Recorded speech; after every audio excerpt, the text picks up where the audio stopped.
Exhausted. Yeah, same here. For different reasons. I'm sorry, Wisp. Not your fault. Okay. Well, good afternoon, folks. Welcome to Smudcast number 308.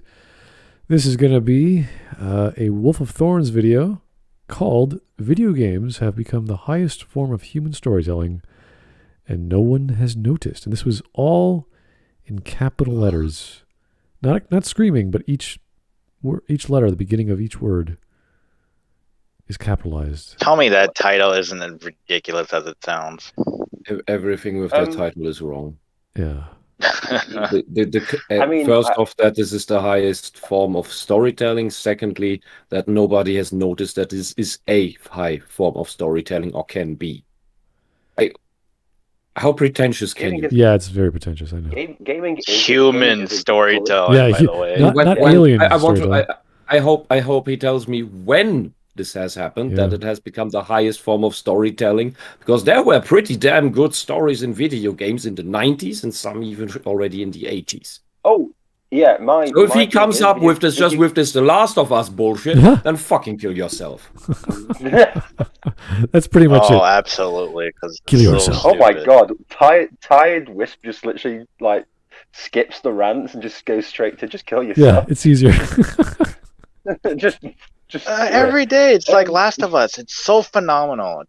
I'm glad that you liked it, but it's not phenomenal. At least I don't think. I'm gonna be honest here. Want a good old example for good storytelling? You can go back to Lands of Lore 2 or Lufia. Oh, you like Lufia? Mm-hmm. What? You like Lufia? I remember you mentioned that before, and we talked about it for a bit.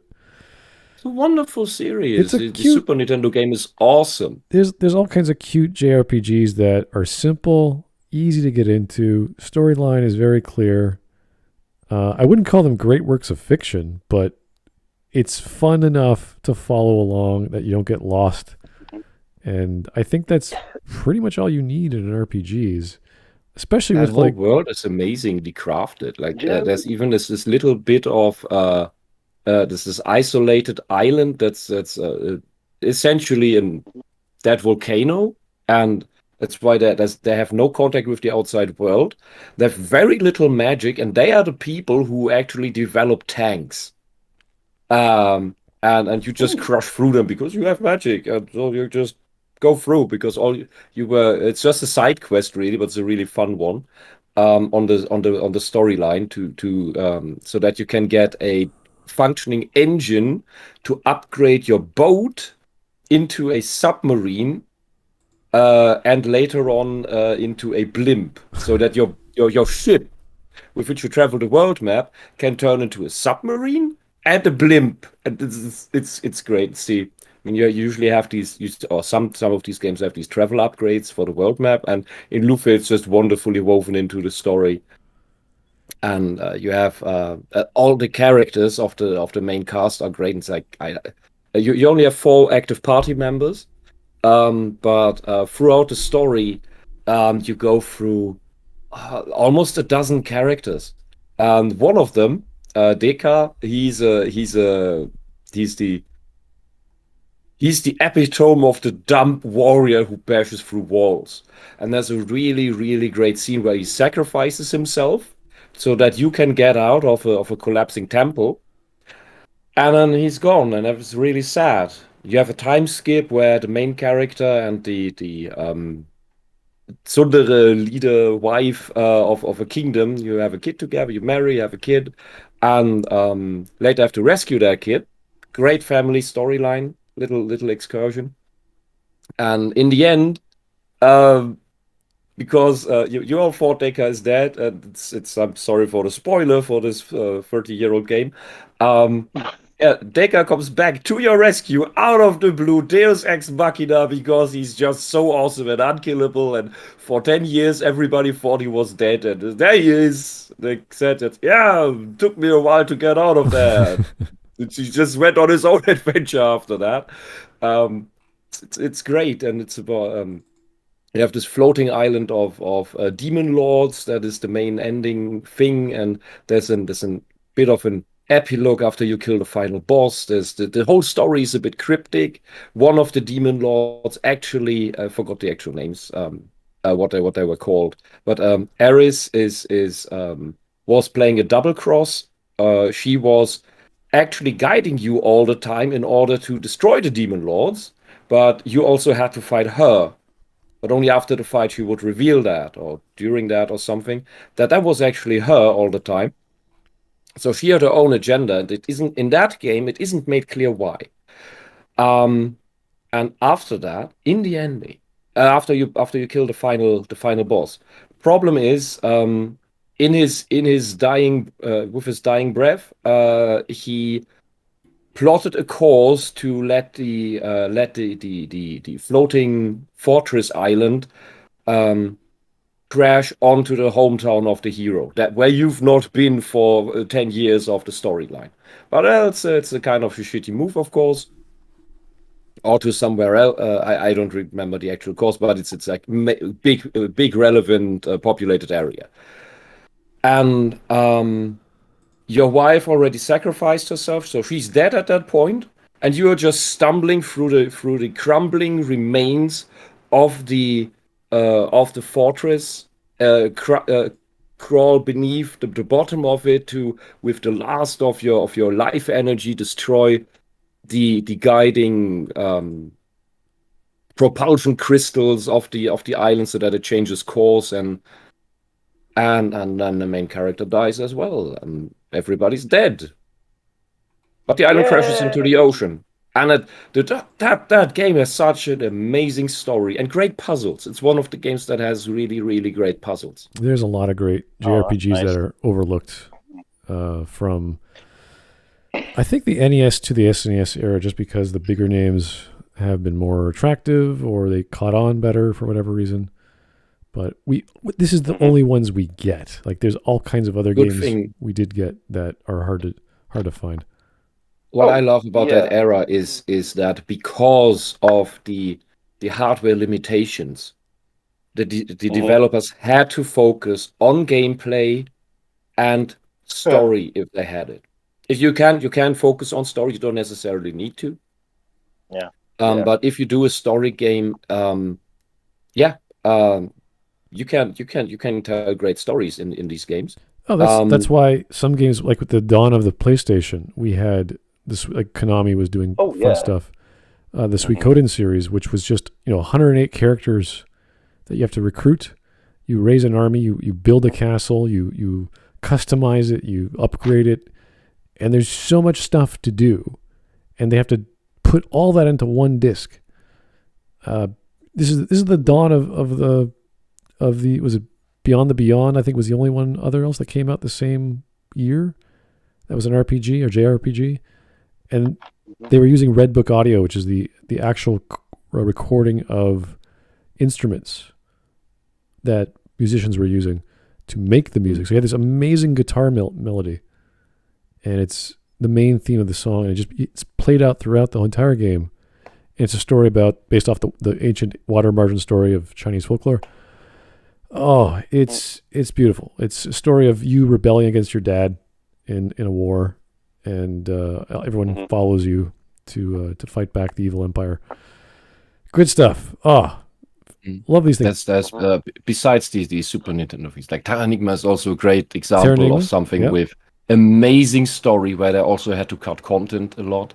But it's a fucked up story that melts your brain halfway through the story. Because it turns out you are actually the agent of the entity that wants to destroy the world and remake it in his image, the bad guy. And halfway through the story, your avatar, the cursor in your inventory, essentially, is going to backstab you and wants you to kill yourself. And is then later replaced by the spirit of the spirit helper of the positive force of the planet. So you essentially switch sides halfway through the story as you get it put into their position. Terra Enigma, great game where you influence the development of the world depending on your actions. Certain towns can develop. Also great art in that game. Illusion of Time is a similar game. Not the gameplay is not so great, but and there are references to other parts in the series. I forgot which series it was part of. Illusion of Time was actually a different title. Was it Illusion of Gaia? Right. Illusion of Time was the German title. The English title was Illusion of Gaia. Yeah. Yeah, but also great story, heart-wrenching. Oh, by the way, the ending of Lufia, that made me cry for half a day. Like, holy shit, the feels of that. I was just a kid, for fuck's sake. But that story ripped me apart. So the point is, everybody I cared about was dead at the end. So the point everybody. The point is that yes, video games can enrapture you in its story, as simple as it is. Not just because it's a game, because it's interactive, but because there is actually some good writing. So the medium is not really the important part. It's the storytelling quality. Yes. It's still the person or the team who writes the story. It doesn't matter what media it is. If the story's bad, it can be anything. If it's bad, it's still a bad story. Yeah. It's the same with stage productions, with movies. It doesn't matter. If you have a writer who understands the medium and says, oh, we have this much time, this much people, this much money to work with. Oh, right. This is what I'm going to do. And what do you guys think? That's all. Yeah. You could have Steven Spielberg with like Daniel Day-Lewis and like, Tom Hanks and like, all the best actors and actresses and the best, all this sort of stuff. If the story's still shit, the story's still shit no matter who you put in there. Yeah, and if you can probably use an emulator at this point.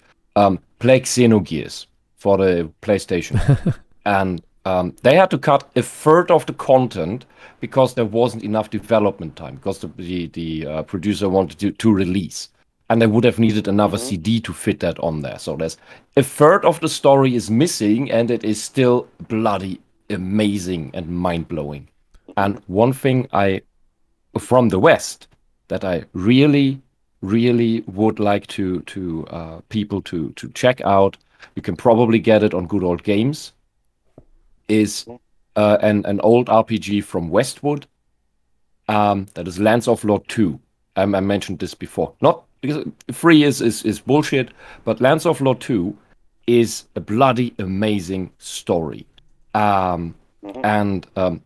Short rundown, you start as Luther, the son of the witch Scotia, who was killed in the previous game, which I think probably only was a text adventure. I never played Lands of Lore 1 to my dismay.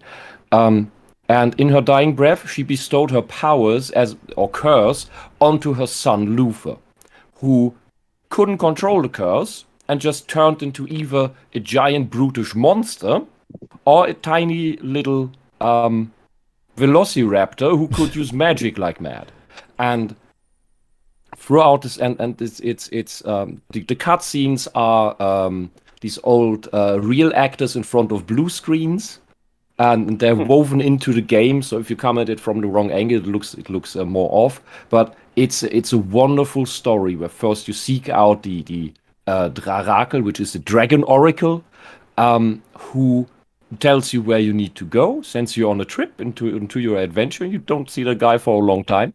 And that guy is an old god who sends you out on a quest to kill another old god who was supposed to be dead, but who, knowing that he would be killed, set off a plan to be reincarnated by creating a monster that would rebirth him at some point. And this just, you throughout the game you come across bosses that are very gross attempts of that mother of Belial to in his honor create preemptive versions of him. And it is the atmosphere in that game is amazing. What's important is with that game, I don't know if you guys remember the 90s and the PC box art. Like these were games that had full motion video, I believe, FMV style. I think that's what it's called. Yeah. Cutscenes, yeah. So they were trying to make this, like Phantasmagoria was an example, the X-Files was an example of these games that had actual actors. They recorded everything with the green screen. Oh, it's all mixed with Lands of Lore 2. It's all mixed with the Myst style cutscenes that you can also click yourself through in certain areas of the game. And you have these full motion video captures integrated into the game world, like where you have the actors, the video of the actor doing something happening in the 3D game world. Like it's just a flat 2D thing, so you're moved into the right position to see it, but it's in the game world. And then he goes off camera into his hut, and then you can click on the hut, and then you get the Myst style interior that is pre-rendered and with the actor sitting in it in an idle animation loop until you click on something. Yeah, so these are like really funny looking box art. Just search for that. Was it Lands of Lore 2, I believe? And the German title was Götterdämmerung, which means, which is the equivalent of. So I don't know what the English subtitle was, but that Götterdämmerung means the equivalent to Ragnarök, like the death of the gods, which is what the story is about. Well, if you see the cover art, it's basically this crazy looking guy with his mouth wide open. He's like pulling his arm out to you. He's like, ah! It's just this freaky looking box art. There's lots of weird box art like that in the 90s. Like the only thing that pissed me off about the box art of Lands of Lore 2 is on the back side, where they used for the game screenshots, and Westwood did that a lot, is they put on pre-rendered screenshots from their render farm, like it was full 3D. Yeah. But in the game, you have the 3D world, but everything is sprites. The enemies are just sprites. Exactly. And that pissed me off because that is false advertising. So we have a variety of storytelling methods in video games as technology got better. So you can argue as we get better and better over the years, over the decades, that we can achieve a level of quality which is almost comparable to real life. Now, we're not there yet, but it's looking good. The one story that's always stuck with me with video games isn't from like newer stuff. It's, and I know it's going to sound really weird, it is literally the third Time Splitters game. That story stuck with me for being actually really good with how campy it was. It's a time travel story that made sense. Okay. And had a nice like actual loop, and the plot actually made sense with how crazy it was. Where you knew where you were, even by going back in time and stuff. You were like, oh, well, no, this is him from this part. Yeah, I get that. Oh, I've seen that part. And it played nicely into it. So when you, like, redo the story again, you don't get lost or confused. You, like, giggle along with, like, oh, yeah, now I know. Like, bits of foreshadowing comes up and stuff. It's really good, considering it's, like, 2003, 2004, I think. PlayStation 2. Era game, or could even be earlier. I can't remember. It was pretty. I think number 2 was the big popular one. But number 3 was the story was really, really good. It was insanely. This good. is the beauty of gaming, because not only are they telling stories and being role playing and what have you, they react to people differently.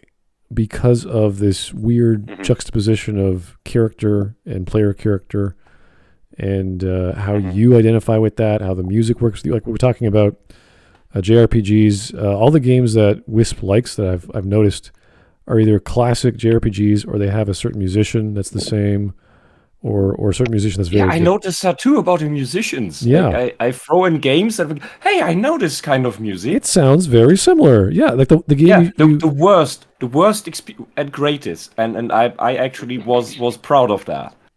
First I was baffled, then I was proud of it after thinking about it for a few seconds. Was when I put in the CD of The Last Story. Oh yeah, and it was just 2 keystrokes of the piano, and I thought, this sounds like Nobuo Uematsu. 2 fucking notes. Well, when you showed me... And then I looked at the title, looked at the box, and went, oh yeah, music by Nobuo Uematsu. It's on the title. It says on the cover, for fuck's sake. When you showed me the music for Xenoblade Chronicles 2, I think? It was a jazzy... The Torna DLC. Yeah, whichever. Donna has the soul jazz theme over the original. Yeah. Does a few of the original themes, like the Gormod theme, the Gormod day and night theme, and just does a jazz version of it. Right. And so I'm not a big fan of jazz, but the Taller DLC is so amazing. That's cool. So I love that. I played the song and I was like, that sounds like another Japanese musician I know because the chord was the same. It sounded just like Chrono Trigger. And I was like, wait a second, that is the same artist. So you can recognize memorable stuff very well just on sound. So there's something for everyone in video gaming, whether it's RPGs from the West or the East, and it's music and it adds. Sorry, it adds to the experience of the story. But without the story, all of this is just nice fancy lights and sounds and animations. So if you don't, it's nice pixels. Yeah. Whether it's a certain art style, whether it's a certain type of music, whether it's a certain way of writing a story, the more experience you get, the more stuff you've consumed or savored in your life, you will develop a taste for it similar to wine, cheese, whiskey, tea. And that's where this recognition comes from. That I know this style, I know this music. The storytelling reminds me of that guy. Oh, it is actually that guy. Like when Gaiman writes a story, when Terry Pratchett writes a story, we kind of feel like that's the kind of style he does. And the same is true for certain art styles. Like there's this can't remember his name.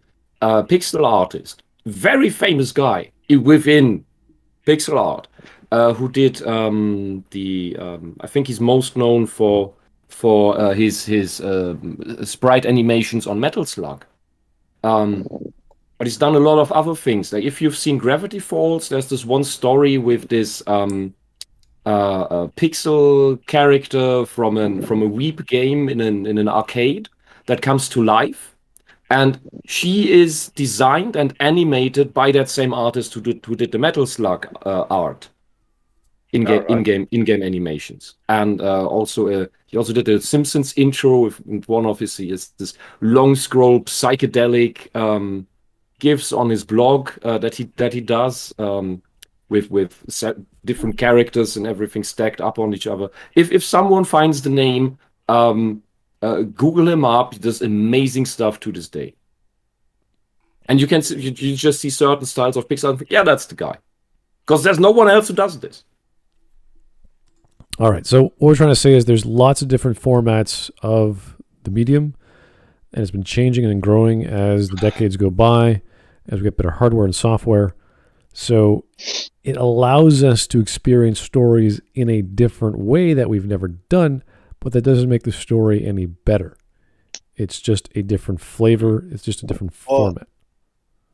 I want to ask you guys, because this YouTuber had a video about the Life is Strange. Yes. I just wanted to hear you guys' opinions on those type of games, those Telltale games, sure. Where it's just all decisions, I guess. Yeah.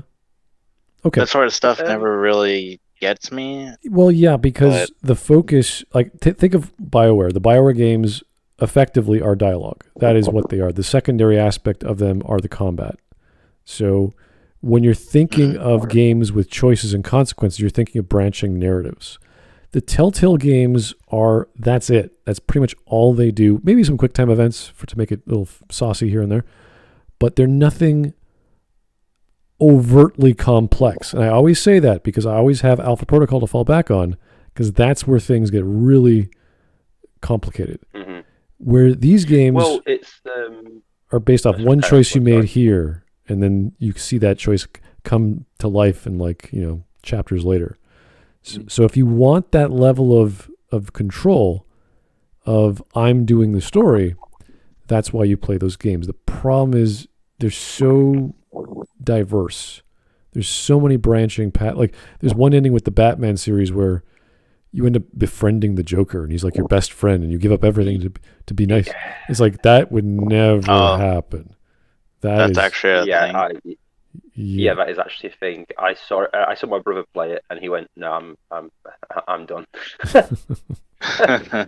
So the interest is about control. What kind of control do you like? What was the Beyond Human game with its all these androids running around looking for? What is it called? Human characteristics and freedoms and rights and freedoms. That sort of story. It's like, okay, this is a beautifully, like the technology is much bigger than the Telltale games, but is the story any good? And it all comes down to, nope, it's just a bunch of people trying to become people, or robots trying to become people. Doesn't really do much for me. And I love science fiction, so they focus too. Is that a David Cage game? I can't remember if it was the guys who made those games. To be honest with you, I saw it. I saw a couple of playthroughs, and I was just not interested. And they focus so much. They focus so much on the visuals and the interactivity that you just sort of get bored. And I've seen that with Heavy Rain. As interesting as the story and the murder and this and that are. It's just these things just look to me like quasi-interactive multiple choice movies. It's kind of like imagine you had VR, but you don't know what to do with it. Overblown. And it's overblown visual novels from Japan. I would go. Yeah, that's a good way. You have a multiple choice tree. But it's essentially a text adventure. Instead of just having to read the text, you get this pre-rendered, pre-animated stuff to look at, to ogle at. But it's essentially just a text adventure. Just do a text, or just do a one of those games with better visuals, and throw out all the full 3D, walking around, doing quest number A, B, C, which was just boring as piss. Well, and if you think that is the greatest epitome of storytelling, I'm sorry. No. Text adventures have existed for a very, very long time. Even in that way, even in book form, there were these Choose Your Adventure. In German was called Abenteuerbuch, which would be adventure book. I don't know what they're called. I think Choose Your Own Adventure book, which is also what a certain style of how these multiple choice things in the English world look like, these text adventures. This was available in book form. Like you read a certain page, and at the bottom of the page, go to page 3 or 4 choices of what you can do. Like go into the tower of the castle, search through the chest that's at the side of the thing, or slay the kobold. And then it says, if you do this, go to that page. Wes, do you know something funny about that? When I was at school, we used to have a library hour where you go to the library and pick a book, and I used to pick those types of books out to read, and I got banned from the library hour because I didn't read proper books. Why do they have not proper books in the library? I don't know, but I was meant to read a proper book, so what I did was I got the biggest book. I don't know, I just got a really big book. Or something, and then I slid the adventure book in between the pages. I was reading it. Hot, good. Always a genius. Listen, my school's full of idiots. I had to. That's why I went. What school isn't? All right. Well, exactly. We've been going on for about. The library was never even opened. We had classes in that room, but there was no one ever staffing the library, so there was just a bunch of books that I didn't even know what they were. But because I could never check them out, because the fucking library was never staffed. Anyway, guys, welcome to socialism. Guys, we've been going on for half an hour. I just want to read Scorfield. So I just want people to play Lands of Lore 2. Okay, well, we've been going for half an hour. Good old games, and get it for $2. And there's one more amazing thing I want to tell about that game. Then we can start. I know. That's one wonderful thing about that fucking game. Welcome to Smudcast, where Wisp sells you a game from 1990. It's just because it's just hilarious. Because the game has a wonderful inventory, it even has a crafting system, but it tells you fucking nothing. You hover over a thing, and you don't get a tooltip. Instead, the game narrator, the female narrator voice of the inventory tells you the name of the item, which can be apple, longsword. Yes. She has a very nice voice. Shard of memory, sphere of power, and all these things. And in the crafting system, like when you mix things that don't mix, they still mix, and you get messed up crap. And the great thing is, as you go through the game, you stumble upon certain magic items. And I don't know if they explained in the first game, as I didn't play that. But in the second game, all you get from the narrator is Shield of Bones.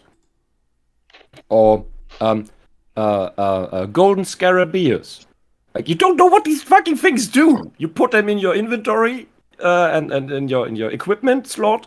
You have 2 equipment slots for magic items, and just, okay, you have this thing now, and maybe it does a thing. I don't know. And the third game, you actually get explanations for all of that. They're very excessive, because there you get alchemist stones that reveal all the information about everything in your almanac. But in the second game, where you find these things, you don't fucking know what these do. Like, you put on the bone shield, and it reduces your maximum HP. And you think, what the fuck is this crap? It doesn't tell you that this thing reduces incoming damage by 20%. Okay. And in the end, this last thing you find, the golden scarabæus, reduces god magic against you by 50%. Like, you want this for the final boss fight. But the game doesn't tell you what the fuck it does. So you just put on the fucking stuff you find and switch it out later. Just hope for the best. And I love that about that game. Because that's what an actual hero who stumbles through the world does. You just go through and, oh, here's a thing. Okay, I put it on. Ow, it stings my arm. Anyway. What is this crap? Okay, so... because heroes don't know what their magic stuff does. Anyway. They don't. So, in regards to the title, it's a very pretentious title, but nothing has ever beaten the book. It will never beat the book. Nothing can beat the book. We will get VR experiences. We will get all these augmented reality experiences, but the best form of storytelling, the best, not the highest, not the most fastest, not whatever. The best to get into a world is a book. It's always been a book. Yeah. Why do you think Morrowind is littered with books about its lore? You're reading books in the game if you want to learn more about the world. Yeah, people spend time reading books in the video game. And when I played Skyrim, I found myself spending hours reading the books. And I was like, wait, what the fuck am I doing with my life? What am I doing here? Okay. Or like GTA, you just watch TV, video games. Yeah. Like, this is really great. I'm playing a game where I watch TV on my TV. Doesn't Persona also have that? The 21st century. We finally made it, guys. All right. Oh yeah, anyway. or Xenoblade. No, wait, save that for. Save that for. No, I don't want to watch the crap we're gonna watch here. Anyway, we gotta get started here. Every fucking time. Here's the mechanics. Here's the super chats. We got 5 to go through. Thank you guys. The mechanics. Darn, I missed the basement dweller video yesterday. Do not worry, it's still there. No one brought it down. So. Oh, Mother's Basement. Yeah. Don't worry, you didn't miss much. Yeah, I got flabbergasted. I was pretty pissed off. Yeah, but anyway.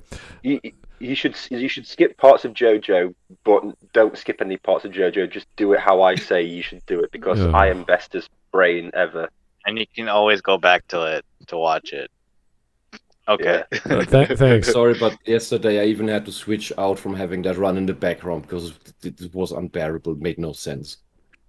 All right, yeah. Mike Testa. I couldn't. If anyone worried the new Ratchet game will pull a Force Awakens where it's there to lure you into liking the new characters, who will replace the OG? Ratchet and Clank? Oh, shoot. Are they doing that? I don't know. I never heard about it. Oh, they just sexed up the original girl? Oh, yeah? Well, that's always good. Mm-hmm. Yeah. Replace Ratchet and Clank with sexed up girl and Clank. That'll be perfect. Yeah. Why not? Oh, I posted the tits and the JJ and robots. You've got the weeb crowd there. Yeah. I posted you the German box art that looks. That was why I was confused. The German box art is different from the English one. Oh yeah, that's right. Different markets in Germany than the rest of the world, apparently. In Germany, they always make their own thing, especially back in we the have day. to do it our way. That's also why look at the title. The English title is Guardians of Destiny. That would be what's that? Wächter der Destiny. Fuck. I forgot. I'm sorry. Okay, sorry. I'm late and stupid. And Götterdämmerung would be Dawn of the Gods, which is the equivalent to Ragnarök, which also describes the story. All I'm going to say about the German market is it's superior, Smud. It's superior German marketing. Only the Germans will buy German products. There's no other way. Anyway, here's Swedish Chef. That's a great name. I was radicalized by Spyro the Dragon. Well, teaching in northern South Korea, I was radicalized by Spyro the Dragon to become a radical alt-left right. Yeah, I'm sure. It's like we're watching parts of The Crazy People, and you have this Renegade Cut take, then you have this Cavernacle take. They're all roughly the same. I was playing a game of Metal Gear, and all of a sudden socialism made sense. Like, what?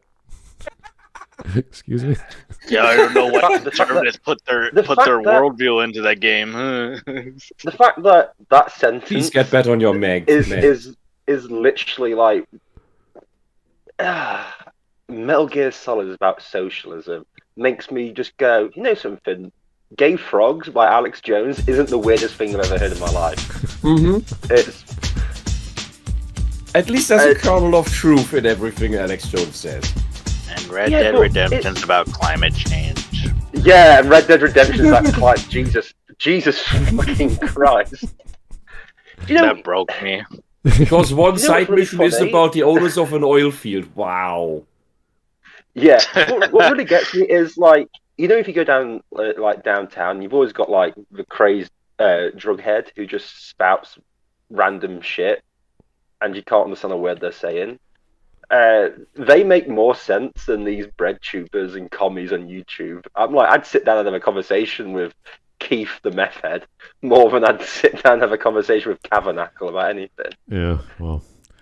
Just putting stuff in the water and that. I can understand a person. No, I understand. I completely understand. Well, it's because not every method is a schizoid.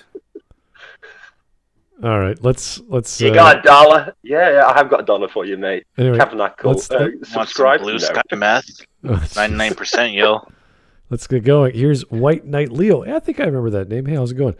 Just finished building a carpentry workbench, and I get online. What the hell is this nonsense? Fallout New Vegas has a better story than The Last of Us 2. Yes. Hell yeah. Loads of things have better stories than The Last of Us 2. Yeah. Superior in every way. Tetris has a better story than... Oh God! Here's Lucas Koval. Daily reminder: gatekeeping is good. Thank you, Lucas. Always nice to be reminded. Yes, absolutely. Here's John Doe, the average Joe. All hail Wisp, the spirit queen of long tangents. Okay. Oh, okay, that's what you want. I mean, you made my day. You can do that. Fucking spirit queen, absolutely. Oh, wouldn't you be a Wisp queen? Wisp, same idea. Same idea. Wisps are spirits. Yeah. Oh, okay. Here's Francis Ford Coppola. The highest form of storytelling is Mike Testa schizo posting on Smud's Super Chat. In second place is the lore carved in stone using Maggie's weapon used gayness gun. What? In defense of Mike Testa, I don't think he's schizo posting. We just often don't know the connections he's making. But the Maggie May fishes and so on, they are schizo because they make connections where there are none. Listen, Mike Testa has proven to us that the connections he makes, when we can figure them out, do make sense. Yeah, it just takes a few minutes. The schizos that make connections, they don't make sense. Like the Halo Islam guy. That was schizo shit. Maggie May Fish uses ancient Iraqi artifacts from Hobby Lobby to write down all her anti-phallic shaped gun fantasies onto. So, hey-ho. Could you imagine if she played Connect 4? She'd just find all kinds of connections. Here's Mike Testa. Finally, we can get started. They have black quark named Captain Quantum. Mike, what? I have no idea what you're talking about, but yeah. Black quark. That sounds pretty cool. And quark with a W. I don't know. It probably not the Ferengi. No, that's quark. Is this from your previous super chat? You're talking about the Ratchet game? Maybe? Oh. Yeah, perhaps. Maybe. Oh, yeah. I don't know. Sorry, I've never played. I've never played a Ratchet and Clank game. Never interested. Yeah, that was the other console universe I was at war with. Okay. Anyway, I'm sure Mike will explain later. Unfortunately. This is a 10-minute on the dot video.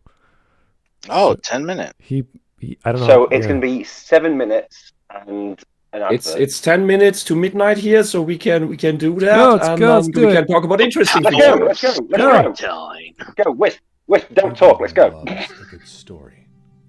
Since the dawn of the human experience, storytelling is the sacred art that lies at the shared soul of our collective heritage. I do apologize. This is as loud as it gets. Oh, wow. Yeah, this is so quiet and pretentious. It's but also, bro, shave your fucking eyebrows. Starts with a what the fucking hell? Look at manly tear. Look at the beauty of humanity and how you could access it. Since the dawn... That guy's got a monobrow. What the fuck? The dawn of human... Guys, the dawn of... not human existence, not human civilization, human experience. What does that mean? Yeah. It is sad. Since I had Holy a ganglia... shit, I never knew this. Since my fingers could sense the physical world. What is this? What? And wait, so what is that? It was too quiet. I didn't hear what he was calling that. Well, I'm reading video games guys. He... Turn the subtitles on is the only way you're going to understand this guy. So are there subtitles on the Watch Together? Click on the little talking on the bottom right. There's a little word bubble. Just click the word bubble or the dialogue bubble.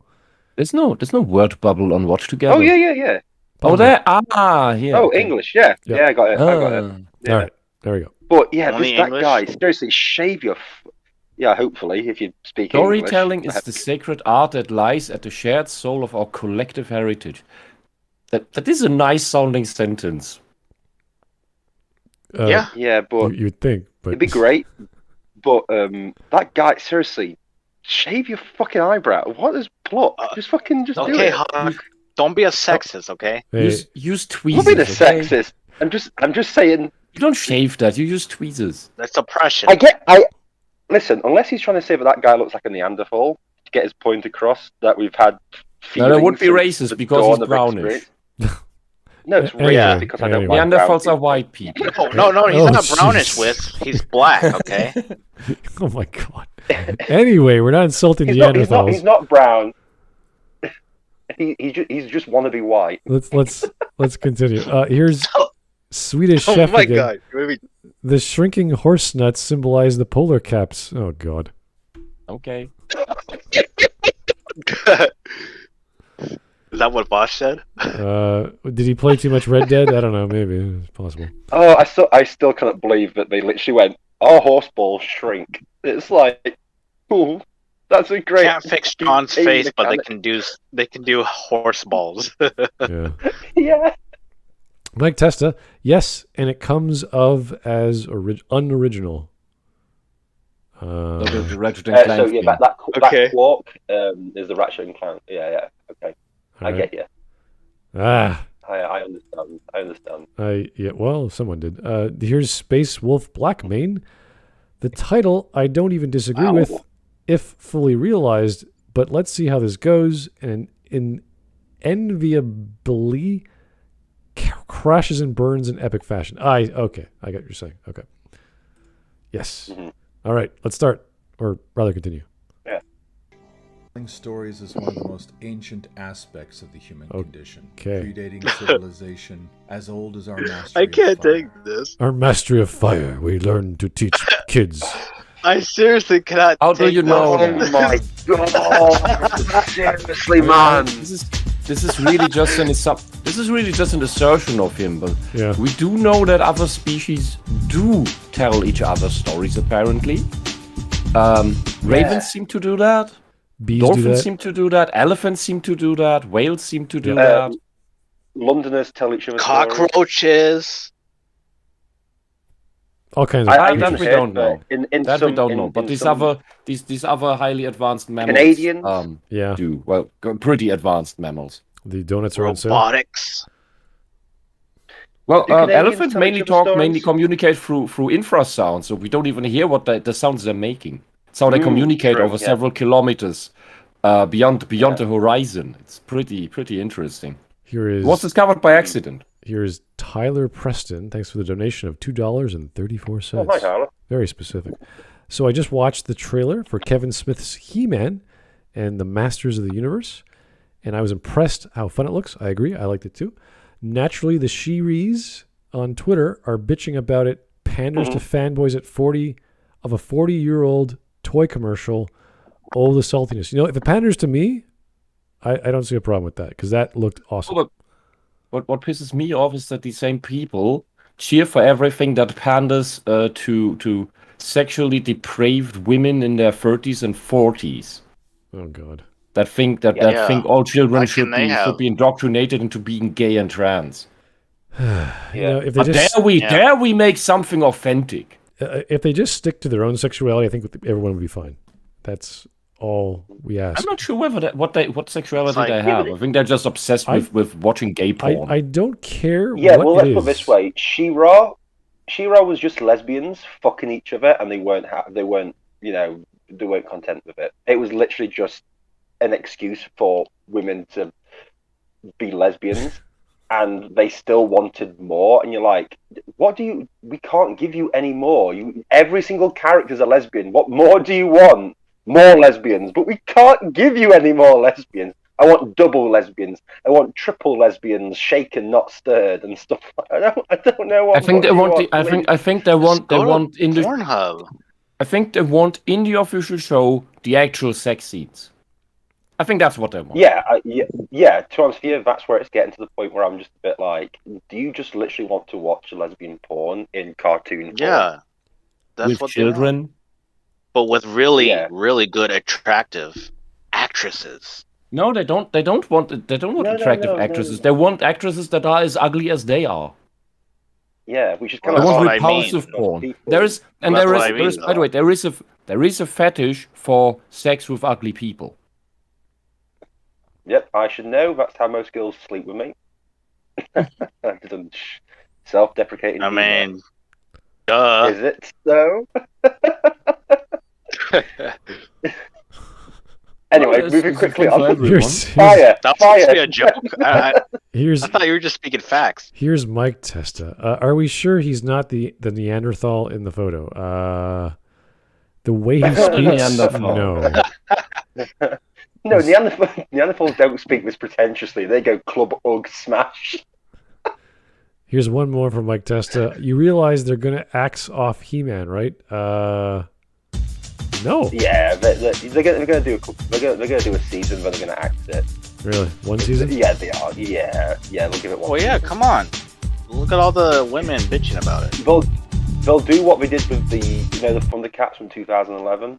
Give it one season, then just fucking act it, Oh. and then replace it with Jelly Bean style fucking He-Man, where He-Man's a gay, and he's like gaying it up with all the other gay people, and they gay And all he's around. not big and burly. He's got to be a pipsqueak. Yeah, but Prince Adam doesn't wear pink because that's a sexist thing. So Prince Adam will wear blue or something. I don't know. All right, here is Francis Bordocoppolo again for the donation, $1.19. All right, getting fancy there, Francis. I'm skeptical. Are people just finding change at the back of their couch? This is all PayPal, so you can give whatever you like, and it doesn't hurt their wallet. But why they're doing that? I found 3 cents. That'll do. That'll do for a donation. I mean, I don't know. I usually like to make it even. I'm kind of weird like that. I'm not offended by foreign, strange decimal numbers, so I'm okay. I'm skeptical by the new He-Man because I read on the Netflix description and on the articles that He-Man will be largely absent, and it will be about a ragtag team of diversity hires to fight for the universe. Well, again, we didn't see that in the trailer. Probably. The trailer looked awesome, and I always go by the content of what I'm presented. If someone says it's going to suck, there's a good chance it might suck, depending on who said it. But all I got is what I saw, and what I liked. I like to work with the marketing that I'm given. So I know that's not the best way to buy stuff, but the marketing works. You did your job. You spent your $20,000. You got a marketing team to figure the best thing out to sell your product. You sold me. I'll at least watch one episode. Are you telling me Batwoman marketing was bad? Oh my God, that was so bad. I had to watch it. It was just so. I guess it worked. It was amazingly bad. Yeah. So cringy. Yeah. I just couldn't. I was whelmingly. It was whelmingly bad. I was just in awe. I was in awe of how bad. Whelmed you? Really? It wasn't even like overwhelming. It was like, oh, this is really bad. It was like, okay, I guess someone's gonna have to watch this. But have you seen the viewing figures now? No. They're terrible. As heel versus Babyface. They've had to change. They're now counting a whole week of viewing as the viewing figures, not the overnight viewing figures, because it got that bad. Oh God. It's so every single episode gets worse and worse and worse, and it's hilarious. I remember Doomcock reporting on the view numbers of a couple shows. I think it was about STD, and that was worse than reruns of game shows and they've got reruns of reality TV.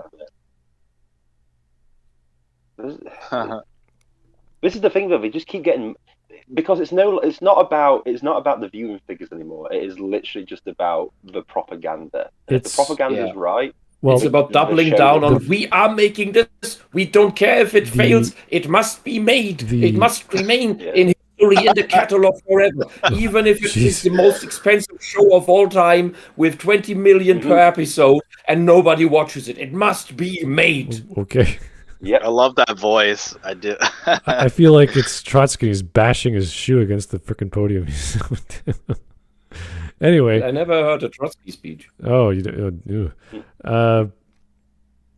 Anyway, what the hell was I going to say? If you want me to read text, send them to me. I do it. Back to the video. Here's some Mike Testa stuff. Kevin Smith admitted to not really being a fan of it. I thought he was a huge fan of it. That's why they hired him. Anyway, not important. Well, if he's not a huge fan of it, then that always explains why there's weird stuff happening and people just want some money to fill up their emptying wallets because of their luxurious lifestyles, like what they're doing with Wheel of Time, because that gay cock is not a fan. Oh, well, the guy who's making that. They arbitrarily changed in the Wheel of Time adaptation. They arbitrarily changed the instrument of the bard from a harp to a guitar. And the harp is significant that it is a harp. Oh boy. Yeah, because it is a very gaudy royal harp. People just really I've never seen a gaudy royal guitar. or lute. No, it's a guitar. It's not even a lute. Really? It's a fucking guitar. What? And they made this whole teaser trailer. This is how we designed Tom Maryland's guitar. And everyone, what fucking guitar? Tom Maryland doesn't have a guitar. He has a fucking harp. All right. He plays the harp and the flute. The significance of the guitar. Okay. I don't know. I just like the idea of like. How do you hide the fucking shouting. guitar in your Glee Man cape? What? I just like the idea. So, what The did Mike idea have of, like- to say? He has this big coat that he hides all his stuff in, like his instruments and his knives, you know. How do you hide your guitar in your cape? It's like hiding a harbor. So, I'm just thinking of us three just sat down while Wisp is shouting like, "It's a fucking guitar!" Like at two pictures of like a guitar and a harp. It's like no and yes. They And we're couldn't just like, rent okay. the harp from like some actual musician. It's like, can we like borrow your harp for like 2 days? You know, it's like no. somebody make that meme, please. The guy that cast for Tom Merrilin also doesn't look the age. He doesn't have the figure. Like the cast is burly, maybe early 50s guy for it. Tom Merrilin, he's described like he's looking 70, and he's like a bony twig old man. The old man style you see in old Japanese movies, and the Toriyama old man with the Toriyama. Yeah, you know, with the big mustache thing and this gnarly this gnarly forehead and big-eyed stare. That is what Tom Merrilin looks like. And his mustache, his big white mustache, is always explained. And later on, the daughter of the queen that he had an affair with, which is many decades apart. She remembers sitting on his lap and at one point just grabs onto his mustache at some point, like out of a reflex, and just likes to do it. And this guy, they cast some well-trained, muscly guy who doesn't look that old for that role, and it's just like, what the fuck are you doing? And that's the least of the fucking problems of that show. That show should never be made. It's an insult. Okay. All right. Okay. Let's keep Anyway, going. about Neanderthals and fire. Right.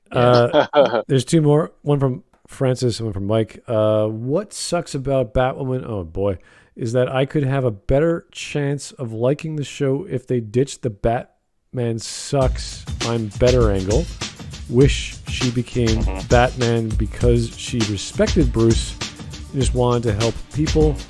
She seems to save people out of ego. It's a very strange. Come on. How does that not pull your heartstrings? The first episode of both seasons are just hilarious, and for different reasons. I just like the fact that the new Batwoman literally got it because she stole the bat suit. Stole Batwoman's suit. It's like the second season. Guess how she gets it? It fell into her lap like a divine gift. Yeah. No, that's what I mean. It just literally fell from a plane perfectly in front of her, and she went. I'm just gonna nick it. It's like, black woman just nicks clothing. Hey, hold on. Oh. She does not need a man's help.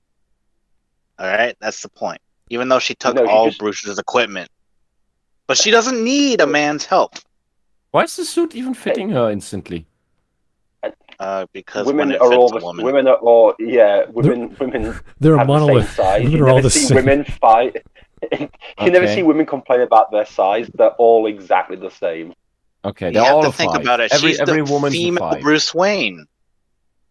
Yeah. Every woman's a 5, as we've learned from Al Bundy's shoe store. Yeah. Yes. Everyone is a 5, and you're just 3 of them in one. All right. Al Bundy. Here's I Mike love that Testa. I feel like Smud is like Patrick in the SO meme. Patrick in the SO. Patrick Star.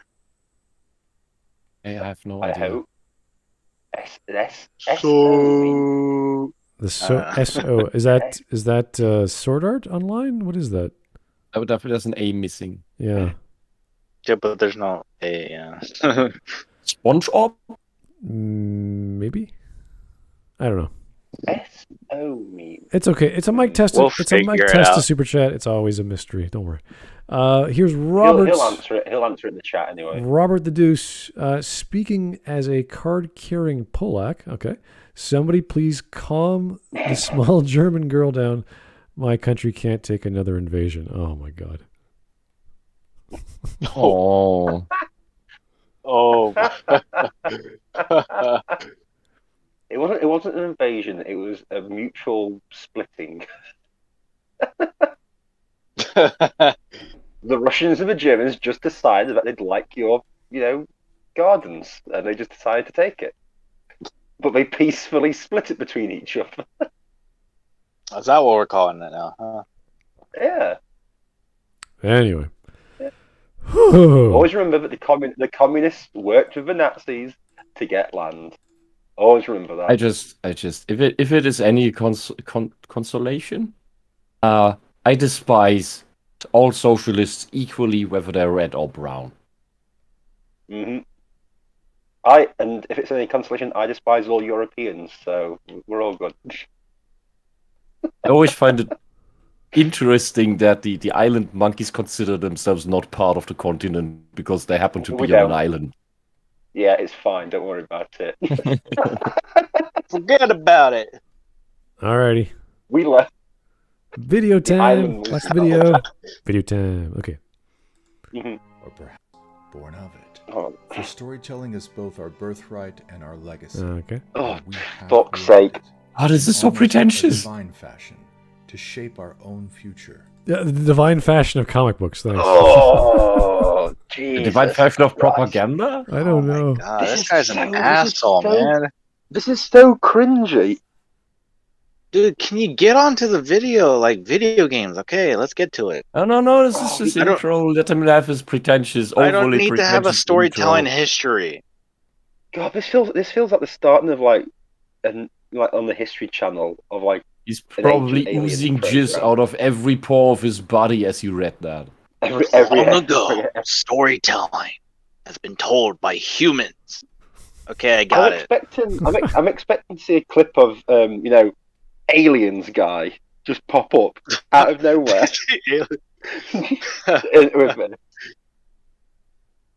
Anyway, let's keep going. All right. Inspire ourselves to lofty heights and great achievements, and we are forever forging new ways of practicing our oldest and most powerful art. I'm Dan, aka Wolf, and I'm going to tell you why video games have already dethroned film as the highest form of human storytelling. Oh, so film is the Okay, highest all right, form. That's a bold claim. Film. I mean, I don't know. Film's the Also, highest. what's Film this- is not necessarily the highest form of storytelling. It's always dependent on the whether you have some good storytelling. Always depends on the quality of the product, and that is regardless of medium. There is there are Shakespearean plays, if done right on stage, that are sublime. Yeah. Mm-hmm. And nothing can take away from that. But with film, for every Citizen Kane, there's Freddy Got Fingered. You know what I mean? There's a It's Jack and like- Jill. Mm-hmm. Yeah. Yeah, Jack and Jill. Oh, Jesus fucking wept. The Adam Sandler movie? Yeah. The absolute scam movie. Yeah, that was literally just a money laundering scam. There's no other way. But yeah, it's like film, right? film is the highest form of like storytelling. I literally got YouTube recommendations for Not Another Teen Movie, and I was watching it thinking, God, this is cringe. So no, I'm surprised by is that many of the, because I'm watching a lot of old 80s, 90s movies right now. I'm surprised that lots of them are over 2 hours long. Like, I thought this was just a thing of the since Lord of the Rings came out that they did really long movies again, but no, really long movies back in the day. RoboCop is over 2 hours long. Die Hard is over 2 hours long. Well, that's because films used to be. Oh shit! Is it? Yeah. Yeah, but it's also because it doesn't feel like 2 cinema, hours. Yeah, It going took to the that time. cinema used to be an event. Yeah, but going to the cinema used to be like an event sort of stuff. Mm-hmm. It was like when you went to the cinema with like your family, it was like almost like a day out sort of thing. It wasn't like it is today, where it's just like you just nip in, watch a few things, and you do it before you do something else. Like the movie was like the high point of like a night out or a day out or something with like your family. Like you go for a meal first, and then you go and see a movie. Well, now it's like you go see a movie, then you go out for like drinks afterwards, and you do other stuff. So yeah. I remember. I think the longest time outside of madness like Lord of the Rings, that I sat in one movie in the cinema was when they after when I sat in a screening of Metropolis after they had found some of the lost footage and reintegrated that into the movie, and was like over 3 hours, I think almost 4 hours long. And that was an event for me. There were only 3 or 4 people in the cinema with me. Well, it's a very good film. Yeah, there's still like 4 hours of footage missing, but but the stuff that movie was made in 1925. One of the first big movies ever made, and up until and long after, one of the biggest movies ever made. And holy shit, that movie, despite being so early in film history, and so much of it still being very close to stage play, which took a long time that film stayed that way, did so much right. It has an action scene, a chase scene, and action and fight scene on rooftops at the end that hundreds, if not thousands of movies that came after it for a century almost. It did wonderfully. And with stakes, with tension, with drama. The action was good, and for the time the choreography was good. I've seen action movies that only wanted to be action movies, that did their action shit and the choreography shit, and were outdone by Metropolis from 1925. So, film can be great art. Film can be great storytelling. The thing is, you need to do it right, just like with any other medium. And any medium that you tell a story in has different aspects that you need to focus on. Every medium tells its stories differently, and you have to follow that. That's why you can never make a perfect book adaptation or perfect adaptation into another medium, because the whole storytelling works differently. Different in a book, different in a comic, different in a TV series, different in a movie, different in a movie series, so different on a stage. So what's actually different in a video game? What's actually going on here is the Wolf YouTuber is comparing apples to oranges, and he prefers oranges. And basically, he's going to tell us why, and it's going to be a bunch of nonsense. I feel like I'd rather watch a video from Dishonored than this guy. Semantics, of course, but like he says, all video games, really, every single video game out there. We have to watch. I know what he means, but it's just a problem with the wording. I feel like. Yeah, no, he will not give actual examples, or else he'll be destroyed very quickly. So, and he probably should be saying, in his opinion. He's making it seem like it's an objective statement. Well, no, he's so highfalutin that you're just listening to this soft-spoken dude. You're like, what are you even on about? Like, what is the point you're trying to make here? Oh, he's talking? I was just reading what he's saying. Yeah, that's all we can understand him by. Yeah, I know. Anyway, here's four more super chats. Sorry, Smud. I want you to picture Quentin, in a bathtub as. Okay, wait. I want you to picture Quentin in a bathtub, and in his hand is a rubber ducky porg, and his other hawk as his back scrubber. Get in, he says. Wait, why? What? No, why me? Mike, why me? What is going on? Hawk, it's your fault. What have I done to deserve to be fucking Quentin's back? I don't know, it's your fault. Hawk, just accept it. Christ. Maybe he's watching too much. He's been watching too much anime. I think that's just he's now applying anime tropes to Smudcast. Bad Mike. Why do you want us to picture Quentin? There's going to be the Hot Springs episode in Smudcast. Then we're going to have the skiing episode, the trip to Hawaii episode. Mike, distract yourself with watching Good or Now, okay? That will entertain you Anyway. for a while. I just need Zach to give him the bonk. Rolling up.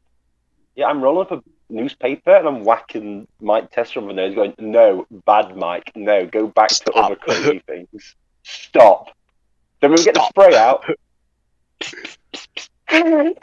Super chat. Here we go. Mike again. Stop the video. Is that Clockwork Orange playing? Yes, he does actually have Clockwork Orange in the video. I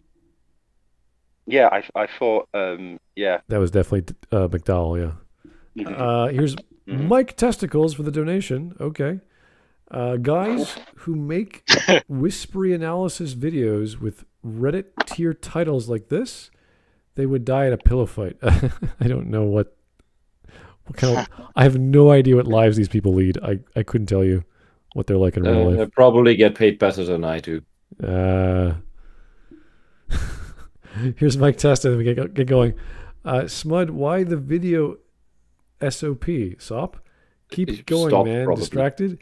It's hard to understand this guy. He's so soft-spoken, and we have to read the subtitles, and we're like, okay, that's bullshit. I don't think he's. I don't think he. Well, yeah, he is. His audio is hard to understand, but the words he's saying are very direct and pretentious. It's pretentious. Yeah. It's like, I'm sorry, but just have clear enunciation. Just speak up a little bit. Well, even then, Pronunciation. even if he pronounces things properly, the words he's actually like, this is his script. If the words he's saying are this on the screen, he has got some really strange understanding of what storytelling is. When he's saying that, I'm going to tell you why video games have already dethroned film as the highest form of human storytelling, you're only going by popularity. That's all you do. And popularity what about does not mean that it is in some way a better form of storytelling. It's just the current era's dominant one. Mm-hmm. The most popular one, yeah. Yeah, and that's mainly just because the general public has taken onto it, which I would rather say takes away from the medium, because when you get the magical general audience, things dump down. And I'm very glad that, at least from Japan, we still get all the amazing mindfuck storytelling stuff that is not afraid to really tackle difficult issues. And with that, I mean psychology and philosophy, and with an honest approach and with a deep approach that plays out the different elements and the hard elements of it. One of my recent favorites of that, and many of you perhaps probably played it, is Nier Automata, that really deals with the whole issue of what does existence even mean? What does consciousness mean? Because spoilers ahead, if you still haven't played it, do it. It's a great game for summer, by the way. There are no humans.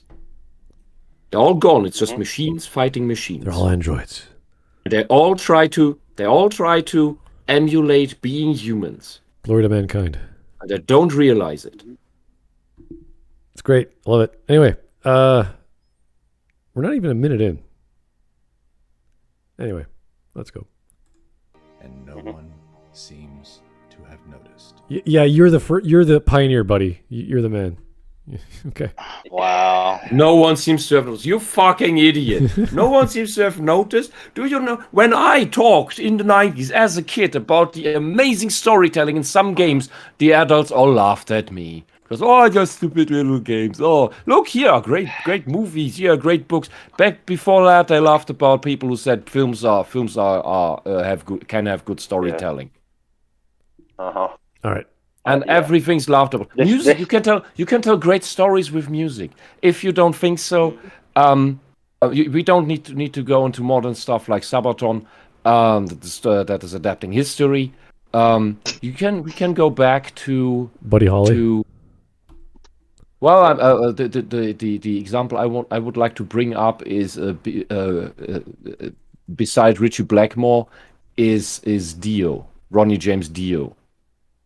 Listen to the album Magic Carpet Ride. It is essentially the cornerstone that split rock and metal into where all the magical stories split off of from medieval metal and power metal and folk. Well, folk metal is kind of medieval metal. It gets weird, but it's only let us tell magical stories through music. It's a form of poetry and just takes you on. And listen to Ronnie James Dio, Magic Carpet Ride. It's a wonderful, almost classical album at this point. Listen to Richie Blackmore, his little band that he does with his wife, is Blackmore's Night. So he with his wife is Candace Knight. A wonderful voice, and one of my favorite songs from their band inspired me to write a story. It's to this day not finished. Need to be in better health for that. If that ever gets finished, then I'll let people know. There's all kinds of individual bands, individual songs that tell stories, but any folk singer, really, that the whole point is to send a message, whether it's about peace or war or what have you. So we've had these musicians, and they're great songs. Not just about that. Not just about peace and war. Oh, yeah, in general. About magical stories. Oh, no, yeah, you can go crazy with oral traditions, whether it's music or not. There's a song about the storm. Listen to listen to Blackmore's Night song, The Storm. There's Simon and Garfunkel, you got Leonard Cohen. There's all these great musicians that did their own thing that they're just memorable. Even Michael Jackson, for that matter. Like, you can go to the pop arts and see how memorable their music is. There are German bands in this vein that do this whole medieval spin, and it's modern bands, and they are wonderful stories about the very classical one. It's called The Last Dance, where the Black Knight wins the tournament, gets the princess, and she is completely enamored by how wonderfully dances, and they lose themselves in this timeless dance. All right. I gotta keep going. I can go on for hours. Well, oh, good Lord. No, let's not do that. Yes. I just cut it short with that sentence. All right. We got a bunch of super chats. I don't know what these are about, so I have to read them because I didn't have time to read them. What? Damn, okay. Jake the Surgeon, if Abby didn't get epic gains, she would have been melted? Oh, Jesus fucking no more. Stop the Loki joke. No more melted jokes, she's guys. She's a fantasy mutant character. Oh, my. Because there's no way she could ever be that buff in the post-apocalypse. Not with that workout routine and with that nutritional level. No, Tabernacle says shit story.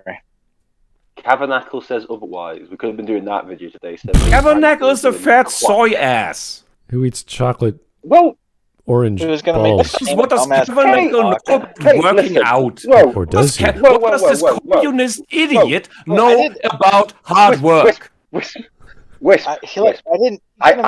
agree. I wasn't saying he was right. I was just saying that he was going to say.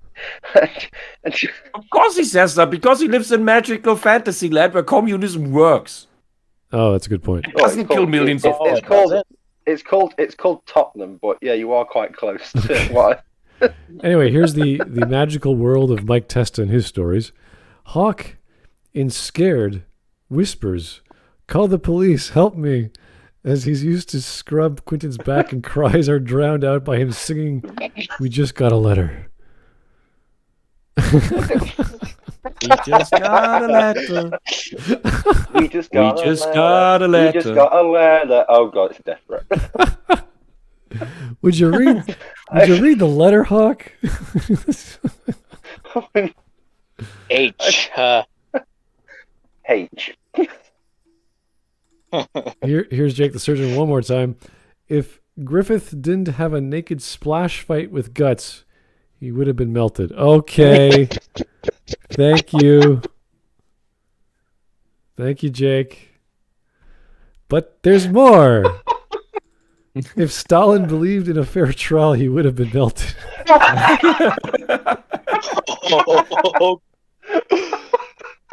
Oh God! Well, instead he pissed himself as he died of a stroke or a heart attack. Well, Was it a heart attack? No, it was a stroke. No, it was like it was a stroke brought on by kidney failure. Yeah, at the guards, the two guards Were too in front frightened. were too afraid to check on him because they were afraid that his death would be blamed on them and then would be executed. So instead they just stood there and were executed because they didn't call for help. Didn't they make a movie? Whenever you ever made a movie about it? Yeah. The Death of Stalin. Oh, they did? It had like Jason Isaacs and loads of like surprisingly English actors. Playing Russians. Because for some reason only English people can play Russian. Why? What's wrong with that, huh? That's just movies. No, it's just a weird thing. Since Alan Rickman played Hans Gruber in Die Hard, British people have to play like Eastern Europeans. Yeah, and it's like okay. It goes back. Well, I than saw that. a show where a Mexican played a Russian, so I guess anything's Oh, possible really? now. That's great. I have to. Yeah, by the way, I have it's to kind of note, weird. Was it that one Mexican actor, by the way, who always plays a Mexican? What's his name? Oh, I don't know. It's a I have Mexican I don't know. Hear that. TV show. English no, subtitles.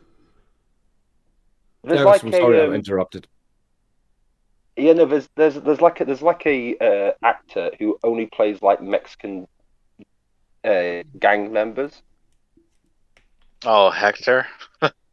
Yeah, sort of. Yeah, it's just See, everyone. He's the bald guy, right? Is that what you're Yeah, thinking of? that guy who only ever plays Mexican gang members. Like, did he play a Russian? Yeah, The Mexican Russian. I guess. Yeah, he plays the same character All right. every movie. His name is Hector. Yeah, every movie is the exact same thing. Here is Mike Test. Does that again. mean he pulls all the movies together into one universe? Yeah, Yes, it's absolutely. the it's called the Mexican Gangbang universe. It's the Cholo. All right. There's also one thing about Die Hard 3 I need to inform you about. That is that the German subtitles, the English subtitles for the Germans who speak are completely wrong. Yes, They that are. is true. Damn. Like Yes, for the one, yes, the time that the one guy says, your helicopter will be ready in 10 minutes or something, he says 20. It'll be ready. Yeah, It's Yeah. 20 minutes. And the other thing is in the stadium where Samuel L. Jackson is targeted by the sniper. And they're waiting for the signal to whether they can shoot or not. And decide not to. The subtitle says, we'll follow him. They're not saying that. What they're saying What are they is, saying? we need to get the other guy too. Oh, So by the way, bit different context. are you gonna say that line? That Yes, the people I wanted thought you to about that. say? Oh, Yeah. let's wait. Let's wait on that. So, at the end. At the end. At the end, okay, Yeah. then it's easier to find for whoever asked for that. All right, I got to read these. Mike Testa, he is also wearing a Garfield shower cap. Is that Hawk or is that Quentin? Probably Hawk. it's fucking Quentin. I'm not having Garfield on my fucking luscious locks. Oh, Quinn likes Garfield. Ugh. Anyway. Yeah, he's a huge Garfield fan. Okay. More Jake the Surgeon. okay. Here we go. If Karl Marx contributed to society, he would have been melted. Okay. Oh, What's that meme from anyway? One passed me. What's that meme from anyway? Oh, it's from the Loki show where if you do something a certain way, the lords will stop you and melt you out of existence. Time lizard nonsense crap No, that makes but, absolutely if you no go out of fucking path, sense at all. They melt you. It could be anything Yeah. though. It could be like It's walking. like a it's certain- this weird That's- thing where it's like you have no free will, and that's somehow connected to like if you No, it time. essentially, If you it are- essentially says you have if you free are- will. but You have free will, but if you go against the divine decision, then you get destroyed. yeah, if you are 5 minutes late to work when you're not supposed to, you get melted. But how, No, there's- how there's, that ever happened though? That's the thing. For one, that makes Well, no that's sense in the because That's MCU. because the giant space lizards say so. God, why is it so hard to If someone understand can that tell giant me how space that makes beast sense in is- the MCU and there's precedent for it, doesn't. I'll be open to it. It- But nothing giant about space that. lizards, Wisp. No, They that's have a bullshit. desk full of There Infinity are- Stones, yet the Dude, most there are- important Infinity Stone, the Time Stone, they don't have. Why is that? That makes no sense either, because there is only one set of Infinity Stones per universe in the MCU multiverse. And they all only There's no work multiverse. for the There's respective... not even a multiverse. Wisp, There's no multiverse anymore in the MCU? Yeah, there's no. I don't know. They're multiverse. gonna do a multiverse with Anyway. Doctor Strange, but I don't know how that's gonna work Don't anymore. worry about it. But there isn't a multiverse. So, Okay. but it doesn't matter. It doesn't matter. Let's stop. Right, we're not talking about Well, MCU. We're yeah, not talking about continue Loki. with timeline if Steve Rogers. Pretentious cunt with film and video games. In Come on. regards to film, I have to say the following about that. There have been other movies who have done a similar take on the divine predestined plan of whatever gods you have. There would be, I think, the plan itself, the movie was called that. There was even fucking Jupiter Ascending did that better with the clockwork aliens that were erasing people's minds. Oh, Wait, boy. Even that was doing that shit better. wait, are you talking about the one with Channing Tatum? Yeah. Yes. Yeah, it was a Wachowski movie. movie that was supposed to be a trilogy, but then they chickened out and crammed too much into one movie, so it turned to even more shit than it was. Well, nice Oh visuals. boy! Don't look at the comments. It had Sean Bean in it. That was okay. Anyway, Holy we crap! are not talking about Jupiter That's funny. Ascending, please. Here's Joe let's Crazy. know, but not- You didn't like that movie?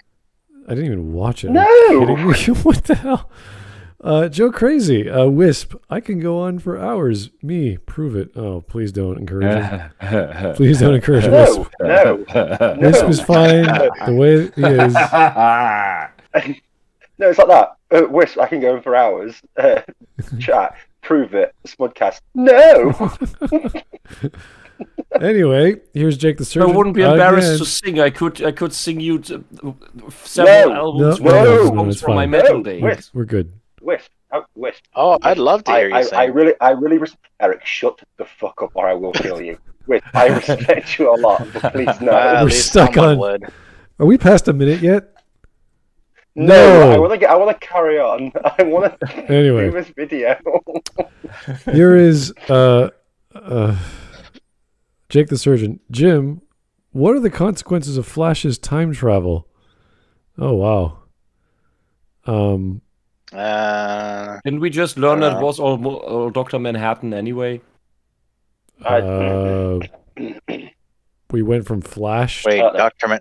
to Alan Moore? Yeah, Yeah. Bears They're different explained that universes, right? the Flashpoint thing wasn't actually Flash's doing, but Dr. Manhattan. And Yeah. everybody just thought it was Flash because Dr. Manhattan doesn't really want people to notice. Oh. So wait, Watchmen is connected to the DC universe. Dr. Manhattan is everywhere in Yeah. the DC universe. Everywhere. Yeah. Oh god. Oh, Yeah. He is Okay. multiverse spanning. He is going from universe to universe and doing shit. And maybe even So wait, is this creating after the universes. events of Watchmen? I would assume, or Most likely. Probably, okay. maybe. But it's in several comics. It's implied Dr. that he is the Manhattan, he can creator do of anything. certain universes. cool. Here is Mike Test again. Whew, if Hawk didn't scrub Quentin's back, he would melt. No! Fuck it, I'm melting. Fuck it, I'm repeatedly melting. I'm going to spit in the lizard's face. Yeah, I'm fuck melting. my I ain't predetermined fate. All right. Yeah, the lizards can go, you must scrub his back. Suck my fucking cock. I ain't doing it. Melt me as much as you want. I'd love to. Go on. I dare you. Fucking do it. I can do this all day. All right, That's what she said. guys, we got to get through this video. I do appreciate the super chats, but this is going to take some time. So It's so inspiring. it's not inspiring. It's Come on, you don't like Right. money? Right, guys, seriously. Right, I'm going to be honest. Right, the time it's taken us to get through 1 minute of this video, I have actually walked halfway across the entire Red Dead world carrying a perfect pelt. That literally takes ages. That's how long we've been talking. I'm nearly at the trapper. Shit, Hawk. Yeah, seriously, I have been just pressing the A button to slowly jog across the entire fucking map. All right. I don't believe you. Anyway, so let's get going. here's Francis Board Coppola again. If Cavernacle didn't help his wife clean up after her, wait, you think Cavernacle's married? Wait, Cavernacle has a wife? No, Cavernacle does not have a wife. There's no way he's married.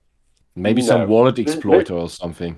There's no way that he's ever touched a woman. So well, I don't know what woman would want to touch him. If you are married and you are Cavernacle, something is really wrong. Maybe a single mom who doesn't give him let him onto her, but lets him pay for her child. I don't want to think about it. Sure. Yeah, that could make sense. A little Cavernacle. How much? Yeah, how much is baby Cavernacle? No, not a baby Cavernacle. The child is from her previous man, and she just got Cavernacle to pay the bills. Whoa, you are way. That makes sense. No. That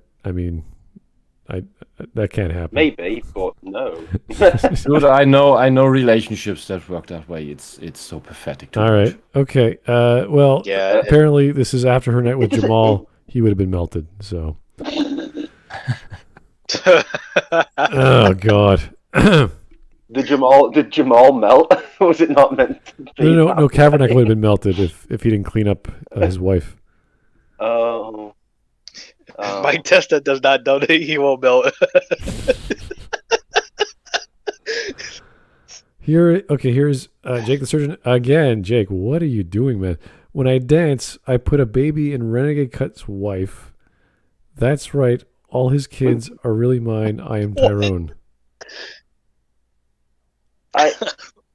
Renegade Cut has a wife? I think he does have a wife. Really? Mm-hmm. I don't think she knows. Believe, perhaps. I don't think she knows that she's his wife, but he's got a wife. Is it like a state-sponsored wife? Is it like the whatever country? No, it's when she comes out the drug stupor that he put her in. She's like, "Oh my god, I've got to get out!" And like another dart goes into her net. It's like you need a green card, so he was like one of the options. Is that how it worked? Oh god! Oh, why did you say that? Oh god! my wife from northern South Korea needed to come across. It's literally just some black guy with a mustache going, "Yes, I am a Korean woman." Okay. Anyway, last one. Anyway, yeah. Francis Ford Coppola. So this means that if old Uncle Adolf didn't do the Holocaust, he would have been melted, and if the Jews and Slavs that died in the Holocaust didn't die, they would have melted. Oh God. Yes. Yeah, literally Rags and Mauler spoke about that, saying, could you imagine if you escaped from... Oh, yeah, that's a good point. And then you got taken by that time police and then melted because you were meant to get horribly murdered. Imagine that. That's just so fucking stupid. It's disgusting. All and right. It's like, wow. I'm the whole idea of this show is just pretending to be bad, but I really doubt it. But yeah, the whole thing about the multiverse theory is that it's all different timelines. It's all different versions where people made different decisions and different small events happened that led to different things. Like in one you have Supergirl, in another you have Power Girl, in another you have Superman. It still doesn't make sense. But the MCU is now saying that different multiverses fight each other for to be the ultimate timeline. So that's why the giant space lizards. That's bullshit. That's a new thing they just invented. It worked for what? Yeah. For how long has this multiverse thing been going on and had a completely different explanation? To be honest with you, the reason why they've made the space lizards is just to say, oh, there's no plot holes. See, everything's the way it's meant to be, and it's like, right, okay. I just don't understand why this show exists in the way that it does. That's what I have a problem with.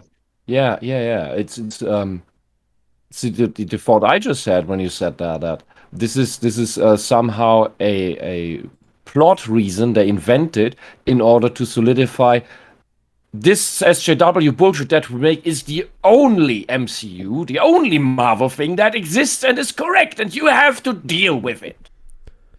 All right. That's what it comes across. Like we put the capstone on it, just like the Disney Star Wars crap. I'd like to get back to the video. Back to Last of Us, yeah. Okay.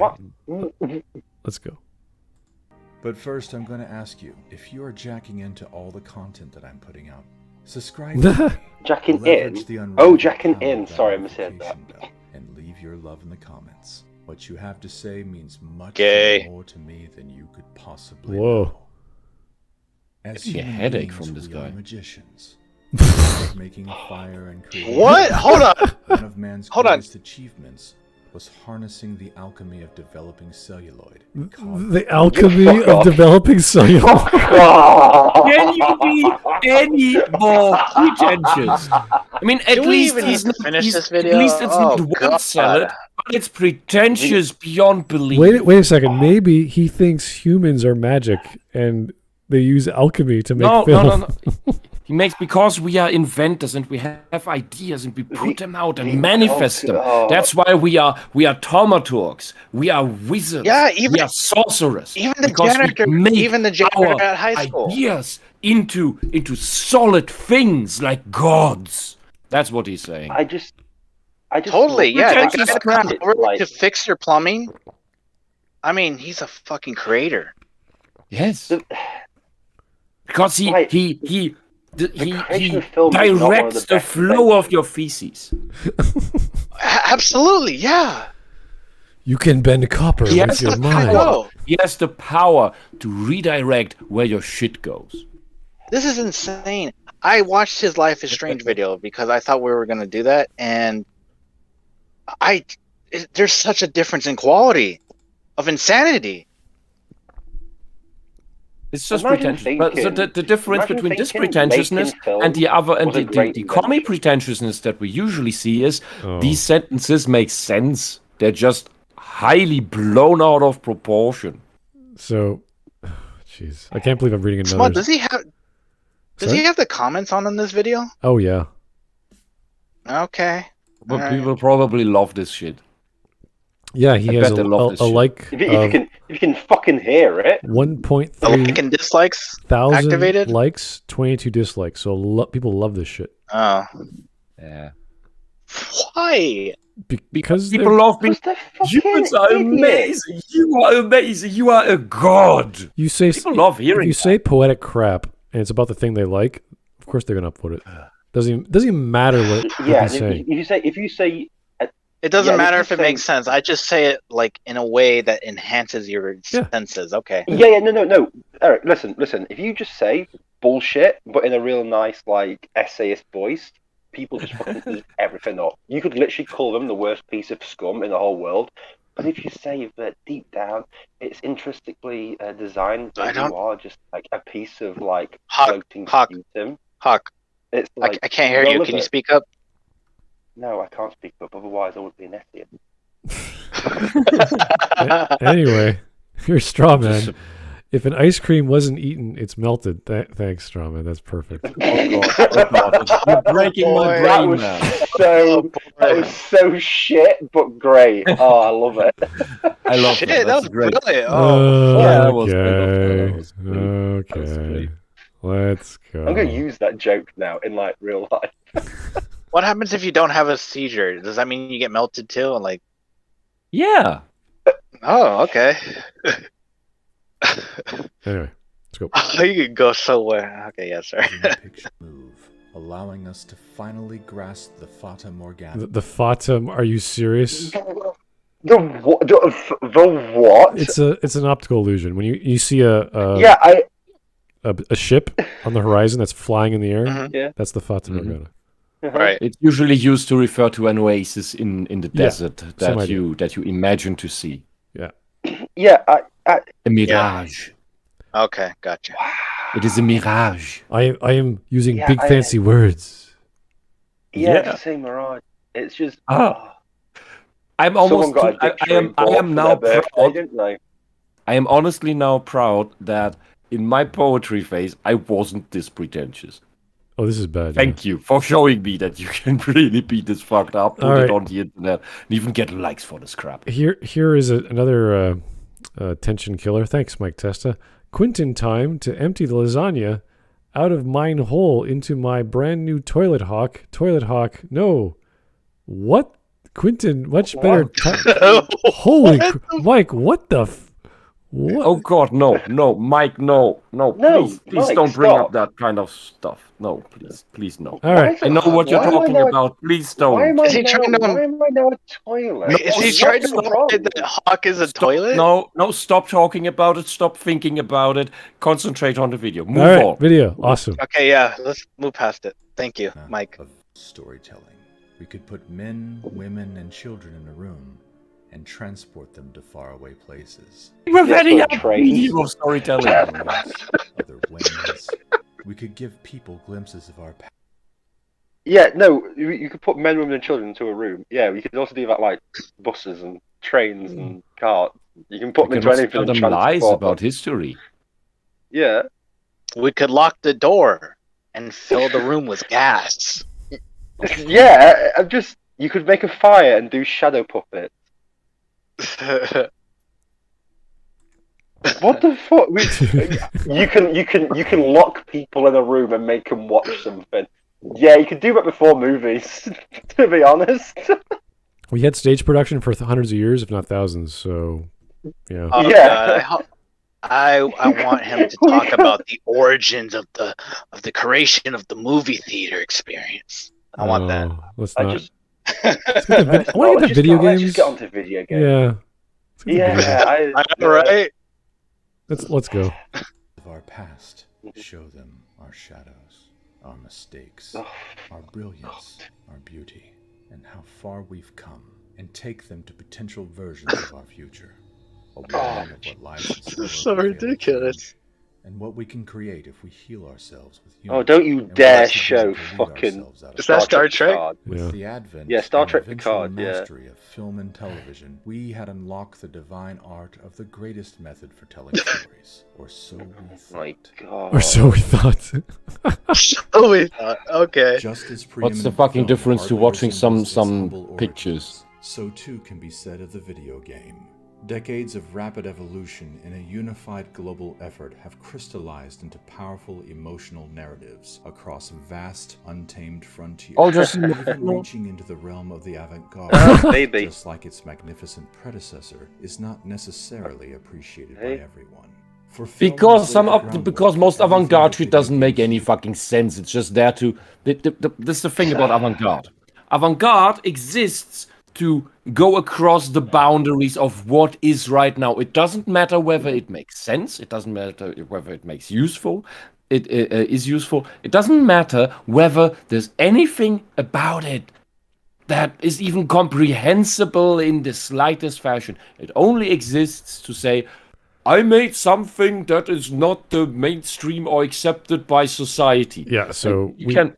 we There look are at. art performances that are just bullshit. Yeah, so he showed Just Hideo. avant-garde is just bullshit. Yeah, he showed Hideo Kojima, which everyone was like scratching their head when they saw the trailers throughout the years for whatever the hell his game was supposed to be. Same idea with David Cage. A lot of his crap is very avant-garde. He does experiment with new technology, but that's kind of the point. He sees it like a tool that he can play around with and say, what can I do with this? What kind of story can I make?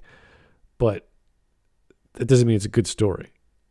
That doesn't mean it's some highfalutin art form. It's just, dude, he's just having way too much time on his hands and blowing and all this dough. I wouldn't call Death Stranding avant-garde. I would just call it not necessarily well told, not necessarily well told story or thought out world. The gameplay is fine. It's just not what you expect. And that's still not avant-garde because there are genres that do that. Matthew Matosis made a great review of Death Stranding that begins in a way you would never expect a review of Death Stranding to begin, because he figured out what the actual genre is of Death Stranding. Here is I don't know. The Swedish Chef, Avatar, Flat Ass Larson. I'm the leader of the Avengers, and you got to deal with it. Oh. Yeah, screw Captain Marvel. I don't give a shit. Yeah, it's not even funny anymore. Yeah, I couldn't even give 2 fights. Yeah. Oh, she created the Avengers, see? I don't give a shit. No. Here's Mike Testa again. Meme this madness so it can be eternal, people. Okay, Mike, just, do your thing.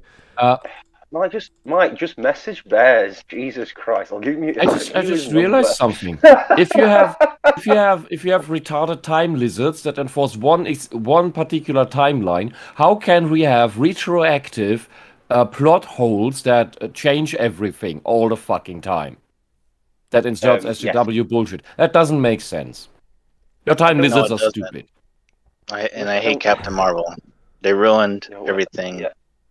I don't really know.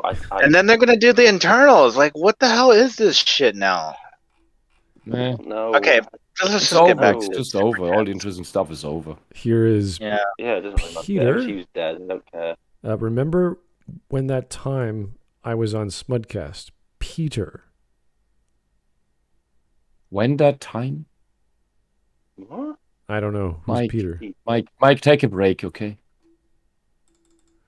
Take 5 and come back again. Yeah.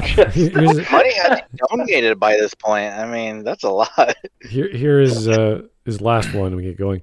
I would be great as a D&D master. Also, keep going.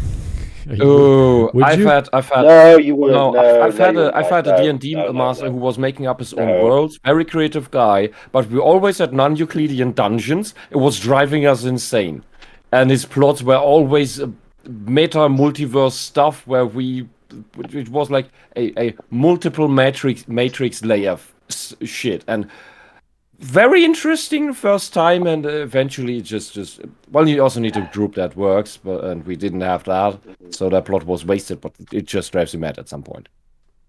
It needs to make some. It needs to make some sense. You need to have something to grasp. Yeah, Mike, don't quit your day job. Yeah. Yeah. And Aura Master saying, so it's just art for hipsters. In part, it's art for pretentious idiots who think everything that they don't understand is art. Oh God! So in a way, hipsters in part, then, but also radical commies. Yeah, anyone who's, that's also what they usually are. Who doesn't understand what the function of things are, like a story. Like story is not a thing to entertain and teach. It's an experience. It's a completely subjective thing. You're like, no. Really, look up avant-garde art. You find clips on YouTube of that, and there is no meaning to it. It's like 4 actors on a white on a white background. And they make random movements, and one of them makes noises. And maybe animal noises, and then it's just random crap. There's no meaning to it, and the people who make it can't explain what they're doing. And that is not art. If you can't even fucking explain what you're doing, I'm sorry. There's very few art that is justified as having a reason to exist. Well, that's the problem with the audience. You can't even explain your fucking piece. The audience thinks that because it's this thing that is created purely from someone's mind or creativity, that you can't define it. If you make a sculpture that has aesthetic value because it comes from your mind and somehow it works, you can make a point for that. But if you write a performance where people do certain things on a certain cue, but it makes no sense and you can't explain it, then it's not art, and it's just random crap that is pretentious, and you're not an artist, you're a hack fraud who couldn't keep a real job for 5 minutes. Yeah, really, to make it more simpler for people, avant-garde is for the people who've got social study university degrees and have got nothing else to do with their lives. So it's also it's avant-garde also exists to break down the boundaries between things, prove the subjectivist bullshit, and allow for bullshit ideologies to persist while they have been debunked. So it is part of why it exists. Social studies. So it's for people who've got social studies university degrees. So yeah. Yeah. All right. I did philosophy in university. Yeah, you're a cunt. Anyway, moving on. Here's Mike testing and get going. It's a cutaway gag super chat. Also, Woodyverse. What is Woodyverse? Stop asking Mike Tester questions, please. It's either Mike, Toy Story or it's Venom. Yeah, I was thinking about Toy Story. Mike, take 5. Come back to us, okay? Anyway, let's keep going. Make some coffee, make some tea, some beer, whatever's your poison, and just camera angles to actors bringing masterful and emotional performances that reveal the game's soul. In addition to being able to capture any feeling that film and television can reproduce, video games transcend film by offering choice, agency, and complicity. In film and they don't. If it's a story on rails. Okay. Most games are stories on rails. Right. But let's give them the benefit of the doubt. What's an example of how it can transcend film? Well, that's a hyperbolic statement. So you have to only the interactivity. You have to actually have a basis. I'm telling you, I've been in media science classes in the local art university.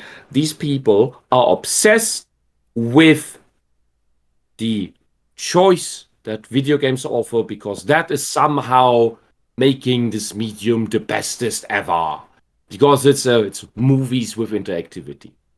And it's funny that they say that as a fucking text adventure that is just that just as instead of text is just having a little short film. That's what they understand as a video game that is transcending film. But it's a level of fucking text adventure. But isn't it funny that they love all these? Oh, it makes you choose. Yet they still praise a game like Last of Us Part 2, where it offers no choice, really. Yeah, that's not a choice. And here, for example, you have the Automata I brought up earlier. You have a heavy part of the story on rails. You have some choices in that, but that is not of the greatest consequence. The only real one is the ending you choose. I have no agency in averting the fate of 2B. It's impossible. It's part of the story. I have no agency about that. I can stop playing the game. But that's all. And that's not a real choice within the game. Most games don't offer you choices.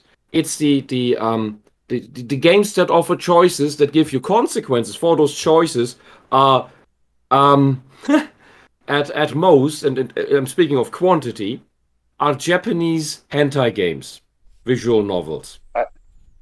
They give you the bad endings and the good endings and the sex scenes and all of that stuff.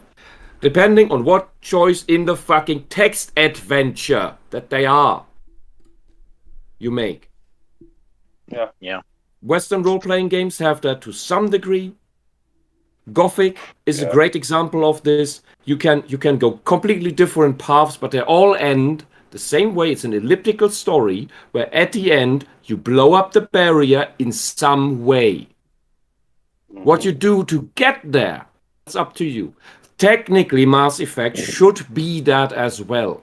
Where you have this elliptical story, you start at one point and it all converges on an end point. And the way there is this vast array of choices that affect the world in a certain way. There's this converging point that decides the fate of the future that is fixed, that in the Mass Effect universe would be the end of the Reapers in some fashion, and then the rest of your choices continue the story.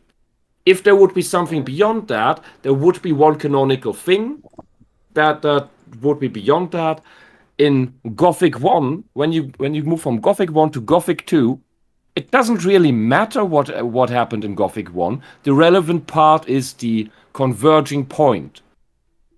Because the wizard you met in Gothic 1 teleported you out of where you should have died, because your magical armor protected you, thankfully, but also, and it's kind of a joke that he also said that you also realize, because of you lost all your memory. So the main character, who's nameless by the way, the game makes a big joke out of always saying when he wants to say his name, the other people in the Gothic world just cut him off. And, I don't care. Come get over here and carry that thing to the other place. Like he tries to tell people his name, but he's always cut off. And in the beginning, he had some sort of amnesia, and he's frustrated and says and complains that what now I have to learn all the shit again. And like, yeah. And Exardas, the mage, the wizard, the necromancer says, "Yep. Sorry, it's like that. This is how the spell works." Something like that. I don't remember, but it's kind of a nod to the. It's not a fourth wall break, but it's kind of a nod to there are certain things for game logic that we need to do, and we acknowledge them, and this is a bit funny. The Gothic world isn't too serious. It is very serious, but it has comedy elements all over it, but that is always. You have the end point that is fixed. How you get there, that's up to you. Completely up to you. All right.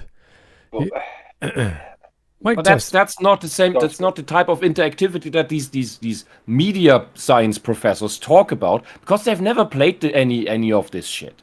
They've played the simple games. They've played the walking simulators. At best, they've played Silent Hill. If they even came close, I don't even think most of these guys are gamers, let alone know the details of. No, they aren't. Yeah. I know one who is.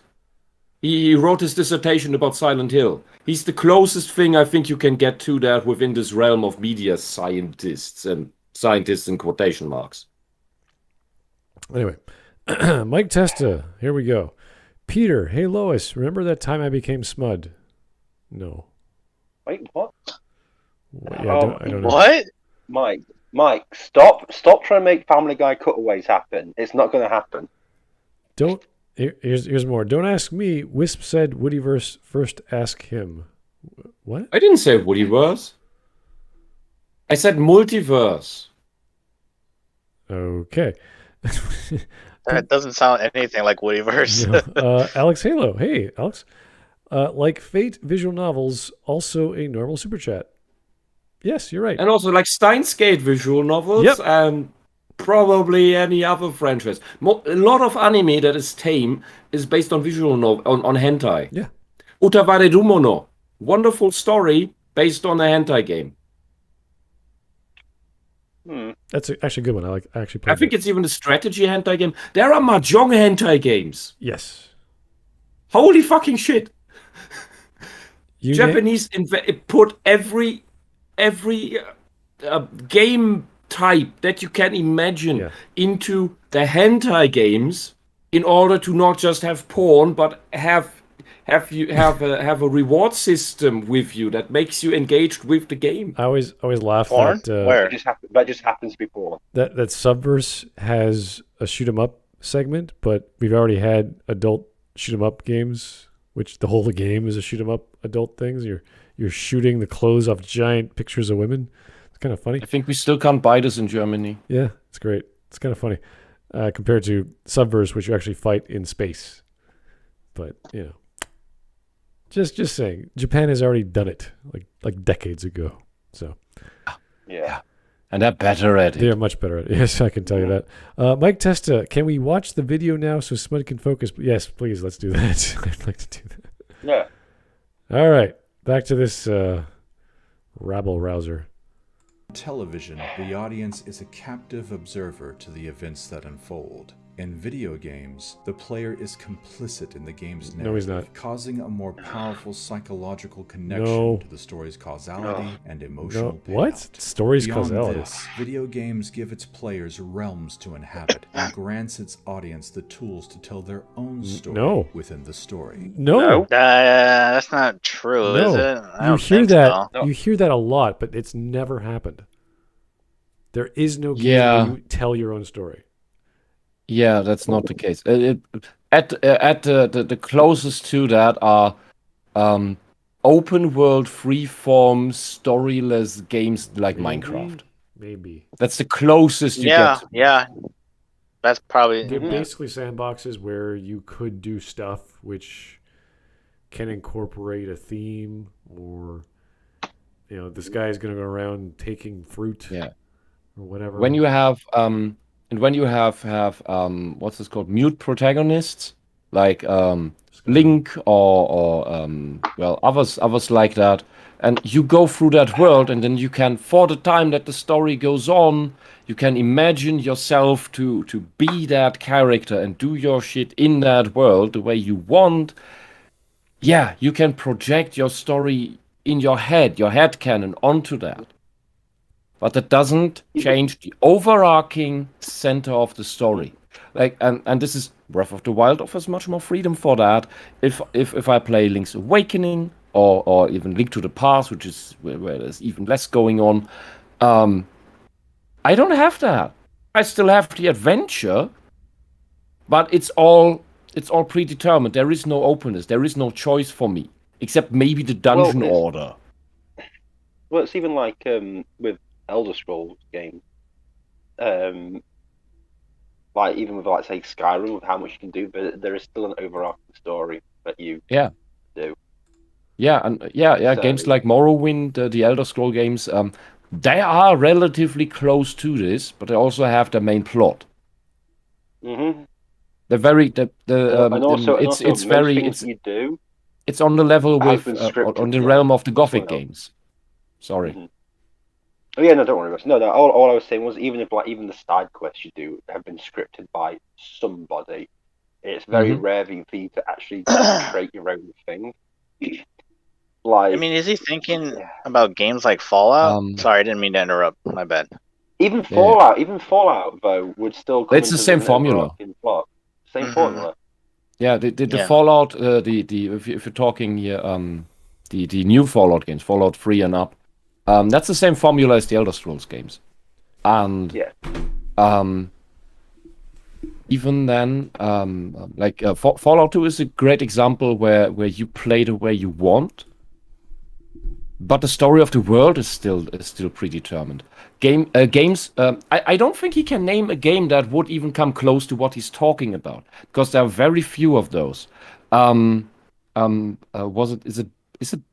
It's not Bannerlord. It's one of these Europa Universalis type games where, or maybe it is, because I haven't played it. I've seen some people play it that also have the real time fight in the medieval world with your army, and not the Shogun style, but you run around with your people and make your decisions with your kingdom and stuff. That gets closer to playing a story, but then you're doing that as a monarch and not as some pleb. And the next thing that comes, maybe the closest to this, is a game like Genshin. Genshin is completely freeform. Whatever you do in that thing is up to you. I don't know whether Genshin has an overarching story or whether that's just some post-apocalyptic world of madness. Genshin is like the online game? I think it's single player. Zeta is playing it right now. I only saw the review from Seth Sintach, and that's only why I know this thing exists, and it's one of these games that is so big, so ugly, and so complex that part of me loves it, and the rest of me is scared as hell by it. So because if I start playing that, getting into that, I'll probably be lost there for a year. Because that's a game where you do make your own story. And that solely depends on how you play it, what you do. I have no idea whether that thing has some overarching story anywhere or some goal. And games like that are so big and vast and constant and are still constantly developed into more, they don't really need that. But that is the only thing he could even mean remotely, because all of the other thousands upon thousands of video games are not what he's describing. Kenshi. I think not Kenshin, but Kenshi. All right. Cool. Something a movie can never offer its captive observer. For there is nothing that the medium of film can do that the medium of video game, or what I will call interactive media, cannot. In fact, Technologically speaking, there is virtually nothing else for film to pioneer or achieve, whereas with video games, How do you know we've that? only begun to scratch the surface of the monolith we've unlocked. One might be You're tempted full to of say shit. that virtual reality is the last uncharted frontier for the picture show, but the moment No, it's that just the next step. Virtual At some point, reality we'll have holodeck. is its At own some point, thing. we may have holodecks. Yeah, you could even argue virtual reality is a video game, but then you're just arguing what interactive fiction is or interactive media. So it's just the next step of technology, but it's the same thing. You're still working with technology, with computers, with software.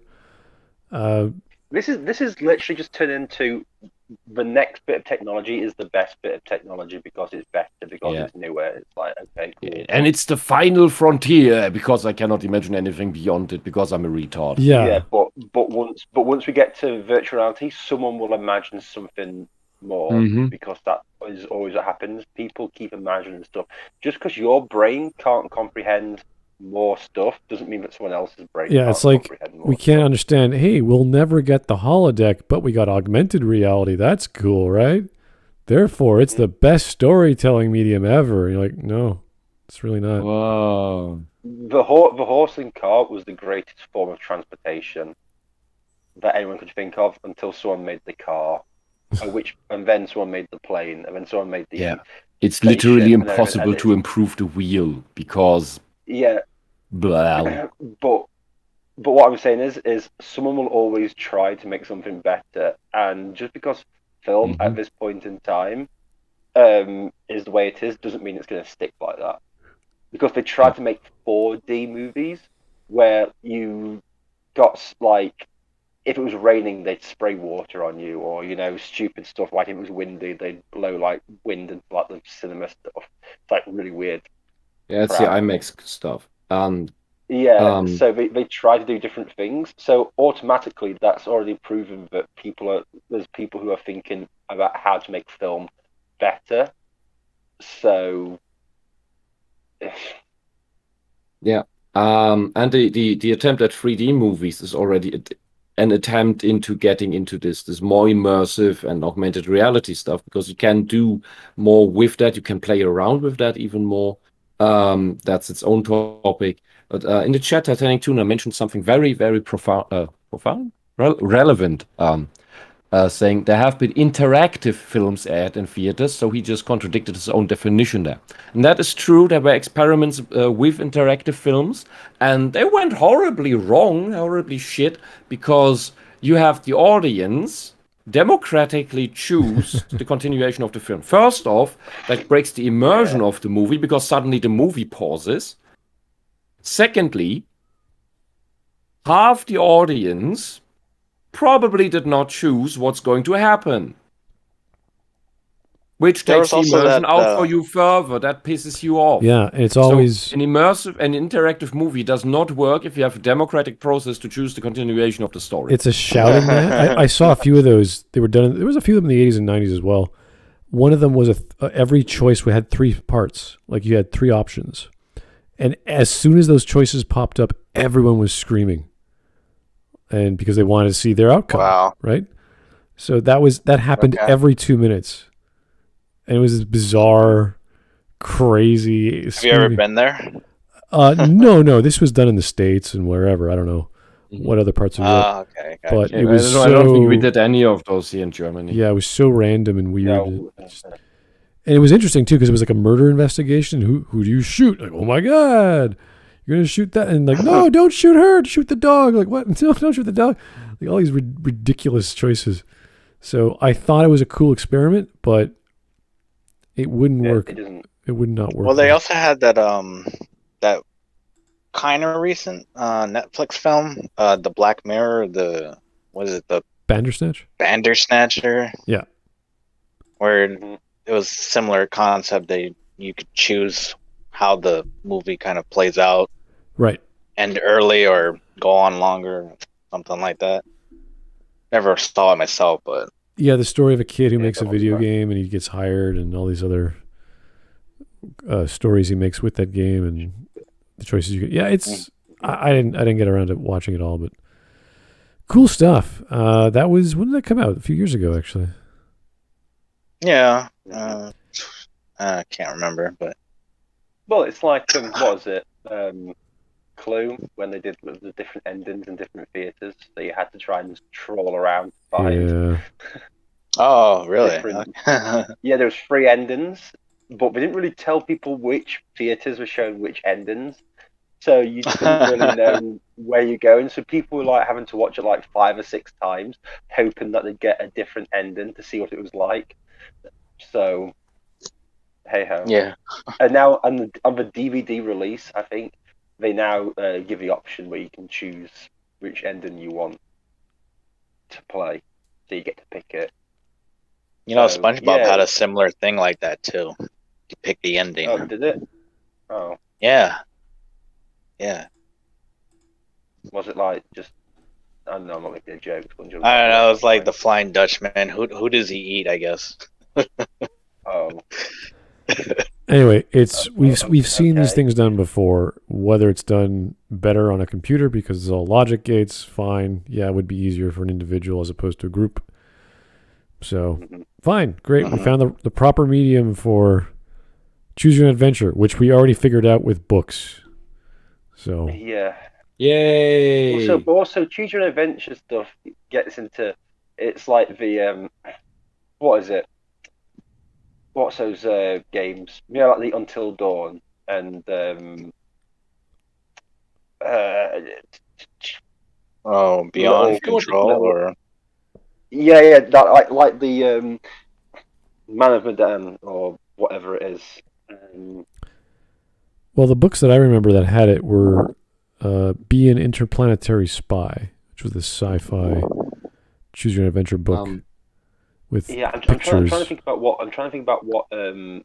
what's the company, because they make loads of them. Oh, really? And I think Mauler tried to play it with like I think it was I think LitDev was on it and everything, and it was really, really bad. The whole thing is like the game's like choose your own adventure, but then it turns out not to be choose your own adventure, and it's usually just someone hallucinating things, and nothing really matters, and they're really bad. I mean, Until Dawn was okay with the was it Wendigos or Wendigos or however you want to pronounce it. That was interesting, not scary, but it was interesting. But Wendy. yeah, just because like you can choose your own stuff doesn't make a video game better. Right. There's some really fucking shit ones out there. All right, here's Gaia Ray. I've had stories I've told from playing games, but they're things that happen while playing, not stories in the standard sense, more like events. Mhm. So And what is a story other than a line of events happening? A line of Oh. random events happening in an order. Well, they're not Yeah, like random, Mass then, Effect. are they? oh, you can go to Nevaria and then go to the other place. Oh yeah, you could. And in the end, it gives you the green ending. Then everything's fucked. Yeah. Oh, Okay. Jesus. Another point I want to make is that what he's talking about, interactive media, we have exactly what he wants. Which is the other form of adaptation of the Choose Your Own Adventure book is board games, story-focused board games. And the more famous example of that, even though it has gameplay issues, game design issues, is the original Arkham Horror board game that plays in the city of Arkham in the Lovecraft universe, and that has events in the story. You play the investigators that have their own story with further add-ons to the game. You get other towns you play in, other big boards that you add to the main board. You get other story themes like the King in Yellow. And other Lovecraft universe things, as well as not just new investigators, but also story arcs for the investigators, where you can pursue the own story of the investigator, so that the investigator can, if you solve that, gain a new skill or improve a skill. But you can also fail, which then makes your character worse, because Arkham Horror is all about failing, and failing horribly, because you play cooperatively against the board, and the board is fucking you over all the fucking time because it's a Lovecraft story. Very nice, very much choice, and most choices are wrong that you will make and come up with. And the plans you come up with may sound ingenious, may even work, but they usually get fucked up because there's just some random shit happening. Bigger and a better example is a lesser-known game that I'm still trying to get a copy of. Gave up for a few years. That is Tales of the Arabian Nights by Z-Man Games. I'll post the cover picture in the Discord. This is the choose-your-own-adventure storybook as a multiplayer thing co-op in super sophisticated. This game is bloody amazing from what I've heard, and it for every event it offers you like I think 7 standard responses, what to do with it, and then you open up the giant book of events and what reactions give that. The game master reads that to you, what happens because of this or because of that, and it is just telling a giant story for every player participating in it. I think there is a Dark Souls game that does a similar thing. When you open the box, it opens with the good old visual joke of showing you the black screen with the red letters. You died. That's a Dark Souls board game. Bit of a joke. But that too does this. There's a Lord of the Rings board game that plays out a very, very complex story with different paths to take. So anything that video games are doing, board games have already done. The thing is with all the storytelling and imagination with board games is that it all the visual stuff is all going on in your head. And that is what makes books the great storytelling device. What film and also music makes this tells the story in your head. But what film and video games do is that they take that part of your imagination away from you and give you a predetermined visual. They give you the looks, the arts of it, and they give you the acting of it. Because in all the other media, you are filling in those blanks yourself. All right. Yeah. As Mike Testa might say, we should get on with it. Here's Strawman. Smug, when will you cover his vid on how books became the highest form of storytelling? And no one has noticed, and the best book is The Lusty Argonian Maid. I got a message from Matthias asking, "Are we sure this isn't a parody video?" The way that he's talking. I know stuff like this. This is in earnest. This guy believes this is the greatest shit ever. Yeah. Oh, I'm sure. If this wasn't a parody, he wouldn't be so soft-spoken about it. True. So if you do this as a parody, you do it with an even more exaggerated voice. He's doing it with the sincere voice of reading this. You can't read this. You can't read this all of this with the. Yes. If he would speak like this about all of that, then it would be obvious it was a parody. But he's speaking in a sincere tone. All right. Okay. No, it's fine. Yeah. No, I just want to. I just asked the question. I mean, I hope it's a parody so that we can have a good laugh. But no, you can't laugh. I sincerely doubt it. These people exist. Yeah. Here is one more, and we get back. I don't know what's real anymore. Oh God. Let's back to the video. Jake the Surgeon. Wisp, have you or will you save your superior seed when you gain female privilege? Well, that's a personal question. We don't ask those things, but Wisp, if you want to. I've already done that, but that stuff only lasts 10 years. Oh. All right. Good. Okay. Good to know. If anyone wants that. Yes, the superior German baby seed. Yes, great. Fantastic. Okay. Anyway. That would actually be superior German engineering. So. Thank you for thinking that's superior, seed. Well, that's the obligatory. With all the autism in it. If we don't put superior, it has to be superior. Yeah, it has to be. Yeah, exactly. So, if you beat Ferrari after 50 years of F1 Formula racing, I mean, Germans are superior. Anyway, let's go. Experiencer is to interact with their reality and use an external interhuman device to do what? so. This experience Interhuman? ceases to be film and Like becomes interactive genitals? media, aka a video game. Okay, buddy. Regardless of the No, events, really? In the year 2020, Why are we showing the collective Matrix? social psychology still regards film as a higher Who? as something that might validate the latter, despite the fact that nothing Trucks. in the evolutionary Trucks. process works this way.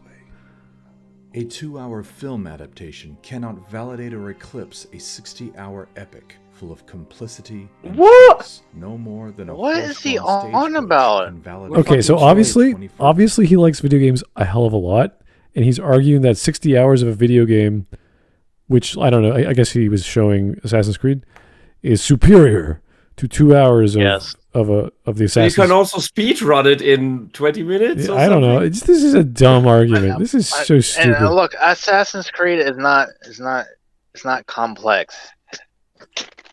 Can At I, least can not I also anymore. just say, Well, a truck is superior to a horse and cart? Yeah, but for like, what? There are certain places that a truck can't go where a horse Yeah. might be able to go. Also, Does a horse run on gas? Yeah. It's Just, also, Well, it's also apples. nonsense. It's all the 60-hour stuff is also nonsense. You don't have 60 hours of story. Like when I play Xenoblade, I can play the game for 120 hours on the first playthrough when I just take in everything and bumble around and do all the side quests. But the actual story that is mainly with some side things like characters, but it's all predetermined. There is no real choice in the game except what you do in what order in some instances. But the main story is on rails.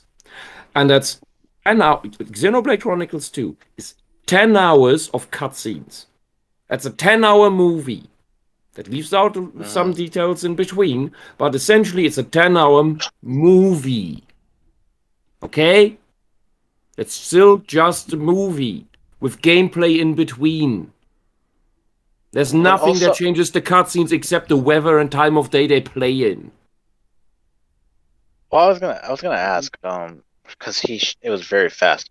He said something about the collective social psychology. Like, why does that matter? What they think? it's just words, Eric. It's just assumption of what very back society to- thinks. right. That's pretty much it. It's A bunch of bloggers.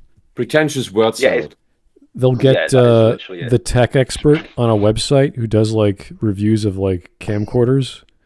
Be the video game guy. Write an article once a year about video games or whatever, like that sort of stuff. Okay. Yeah. Anyway, Jake the Surgeon. Eric, Sure, what the don't worry. argument is, You- but yeah, you- sure. You are looking into like pretentious words way too much. Yeah. You've got to start realizing they're just saying shit just to say Yeah. shit. Here is Smud X Wisp fanfiction needs to be made. Okay, go for it. Whatever works for you guys. Anyway, back to Mr. Well, we made fucking Quinton Hawk fanfiction. Well, so that yeah, was- whatever, do it. Wait, are we Fine. talking about the avatars, or are we talking about like? Hey. As long as it's not /fic, do whatever you want. Okay. Well, I want to talk about Not Elon Musk. you don't want like a Steven Universe crystal fusion. Oh, God. Please no. No, we don't believe in rape on the Smudcast. No. Anyway, I don't know how we got from horse-drawn carriages to Elon Musk's bulletproof truck here, but okay. Because that is the It's future. evolution of a truck. Like, you sure it is? Okay. What do you guys This think is about the that truck, future. by the way? Is it weird that it looks got like a wheels. Minecraft? What? There's no It's reason got wheels. for Well it to look done. like this. There's no So- reason for it to look this way, as far as I can tell. Yeah, it was just he made it as a joke. Yeah. There's no aerodynamic behind it. Deliberately, I'm serious. Just He a wanted to joke? make it There's ugly. no Really? there's Yes. no cargo space needed. There's like the wheels are too big. There's all kinds of dumb reasons why it's designed this way. Yeah. The proof of concept is that it works. But there's people The buying looks, this. the looks Why? is a deliberate joke. Because people are idiots. Elon Musk can do whatever the fuck. he Elon wants. Musk, People buy his stuff, but they reason- think And he because knows thinks it's it. fucking great. His reason for making shit is You know what? We don't have roads under the ground. We should do that. That's it. That's his entire premise for the Boring Company. I'm just saying, I saw a car where it doesn't even have a steering wheel. That was pretty impressive. To me, at least. I don't know. It was like this real. It looked like a future car. That sounds like a problem waiting to Compared to happen. this, it's like, come on. Eric's like, I saw a car without a steering driving wheel. cars in a It also had nutshell. like no wheels as well. Actually, I think someone just stole some stuff out of the car. It was on like bricks and stuff in like this really rough neighborhood. You always want your fucking car to have an emergency manual I'm a control. redneck. Yeah. You want to be You able to always need a drive the steering fucking wheel. thing when the computer doesn't work anymore. Yeah, we've heard too many accidents so far of the automated systems in Tesla cars killing people. No. So- Please don't ruin my dreams. I want to believe.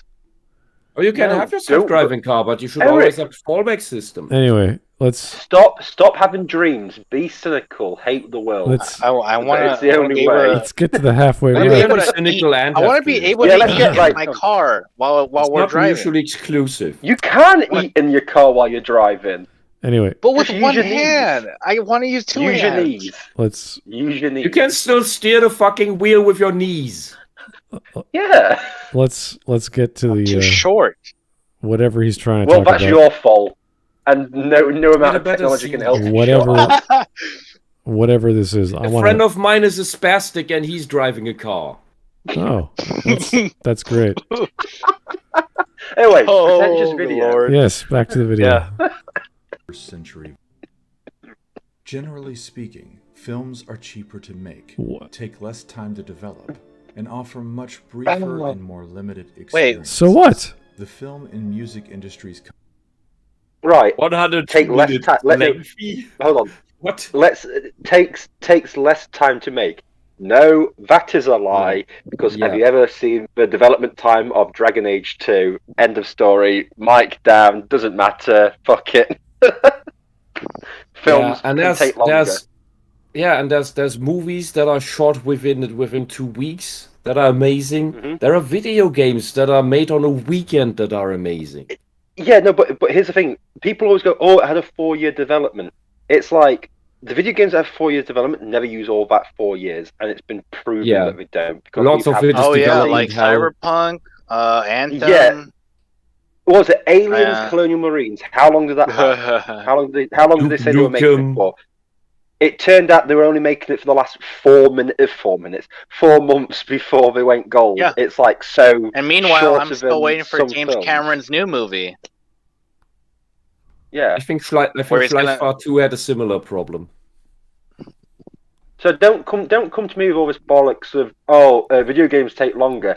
No, it doesn't. They can No. just Yeah, a lot what of companies can just fucking slack off for longer. Well, now he's giving Oh the yeah, what about TV shows? Are we going to compare that now? Well, no, he's giving the argument of popularity or add popular meaning because it's so big, it's better. It's like no, it's popular. People like Yeah. to spend money in this area. Big. Bigger making- is Making better. a lot of money doesn't mean that your product is qualitatively The- good. It just means it's popular. Yeah, Yeah, I can't. It's what Yeah, I've Thank you. it's what Yeah, I've been blue whale, saying absolutely. the blue whale. at the The up. blue whale is at the biggest mammal on Earth. Doesn't mean it's the best predator. Yeah, like Yeah, I could Exactly. I can Thank look at you. Asimov and all these other science fiction authors, and they dominate all these video game stories in science fiction, at Yeah. least. So There are there's so many references in Futurama to Stanislav Lem that nobody knows because nobody ever read Stanislav Lem after the Iron Curtain fell.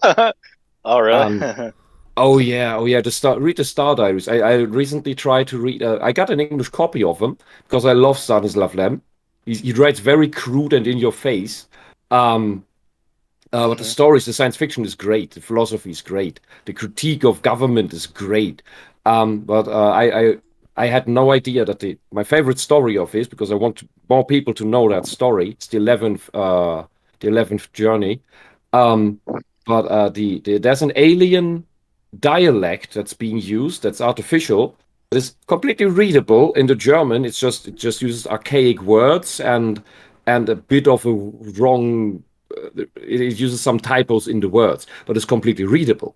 So I thought, hey, I'll just audio record this thing, and did it on first try. I didn't know how fucked up the English version of that is, because that's some mix of, I have no fucking idea, Cockney, Scottish, French, Dutch, all mixed in one. I have no fucking idea what I'm reading. I can't comprehend it. And after I tried to record that, I got out my old book with the yellowed pages, and checked the German version, and no, it's the German is readable. The English is just a complete mess. Gave Hawk a copy. Probably didn't have time yet for that. I copy you the English version of that so that you have any idea what I'm trying to pronounce in that fucking thing. I haven't actually had time to read that today. Yeah, but I intend to over the weekend. So yeah, don't worry. I've got free time. Anyway, what is this argument at popularum or something? Sorry, I never had Latin.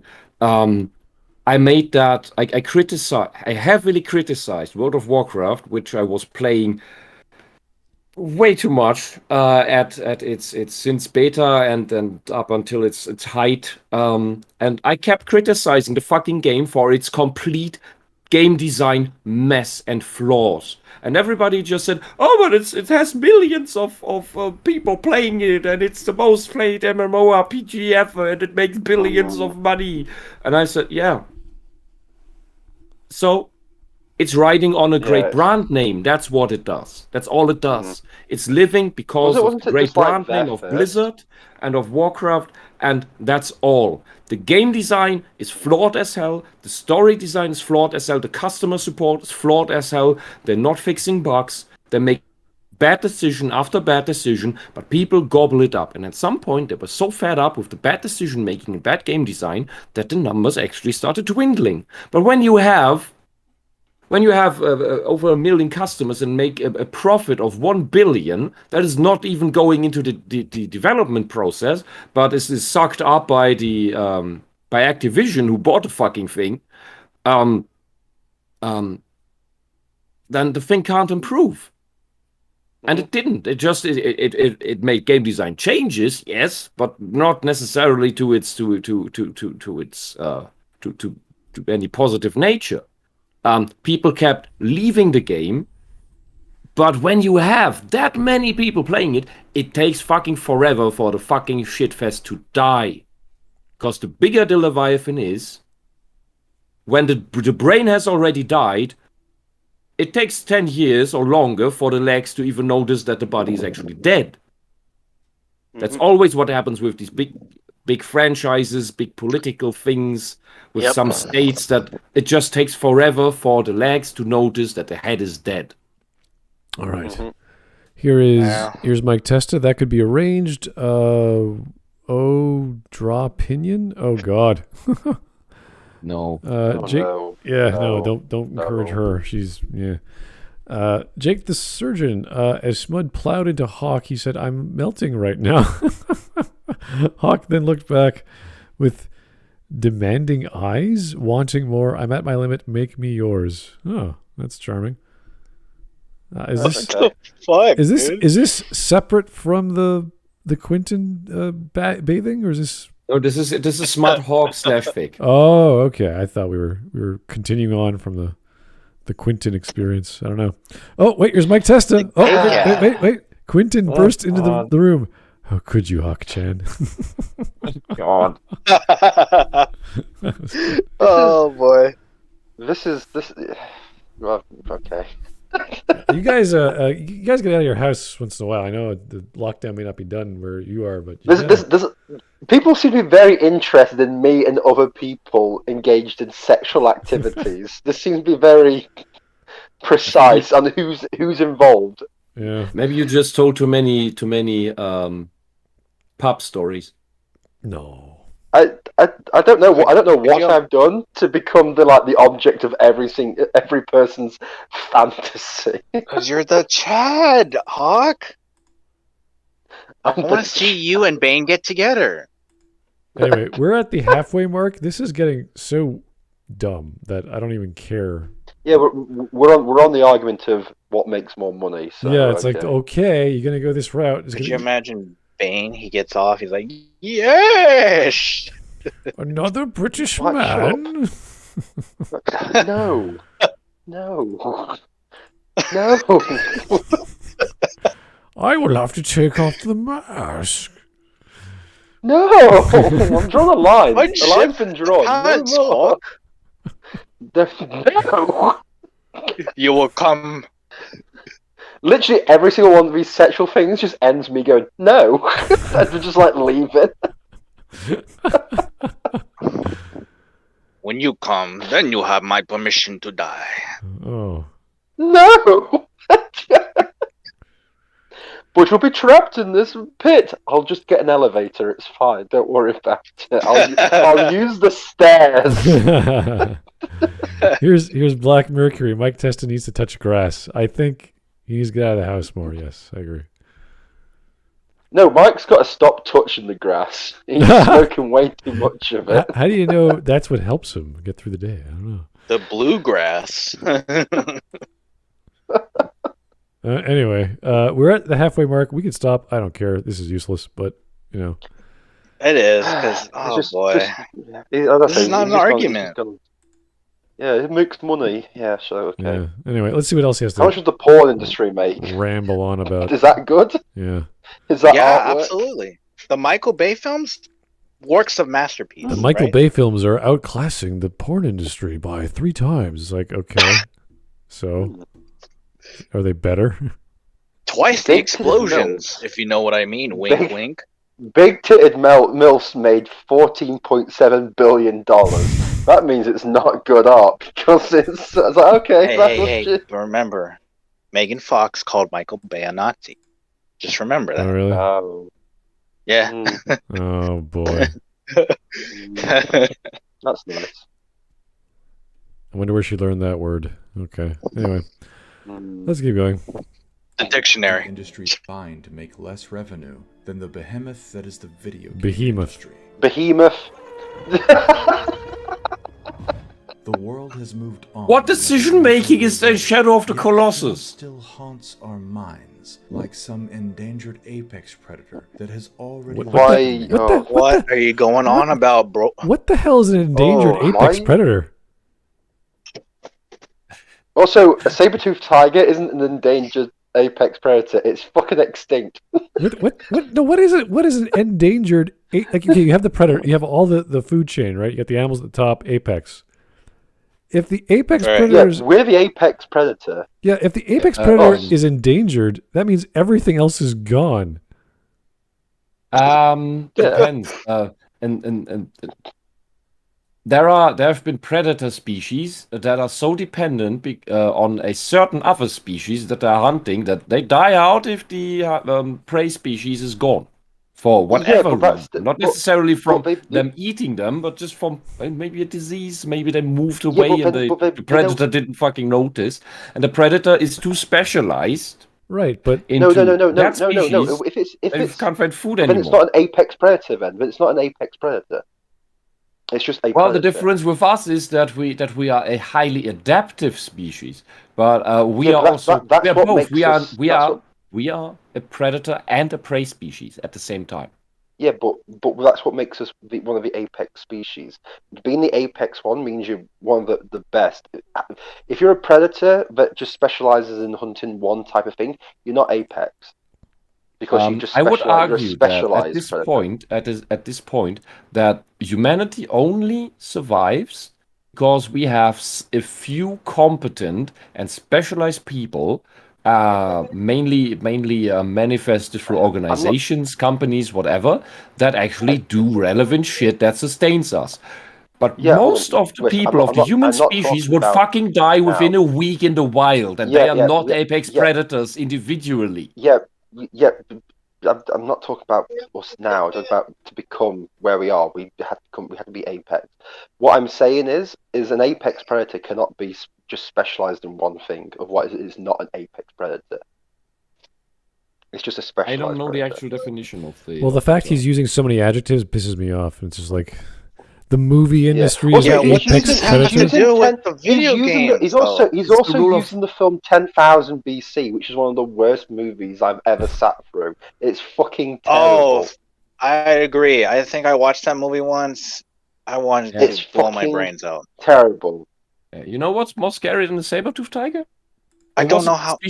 There was a species of Yeah. cat that had just one large frontal fang that was that is specialized in when getting a hold of a hawk/fiction or something, because that's going to be really annoying.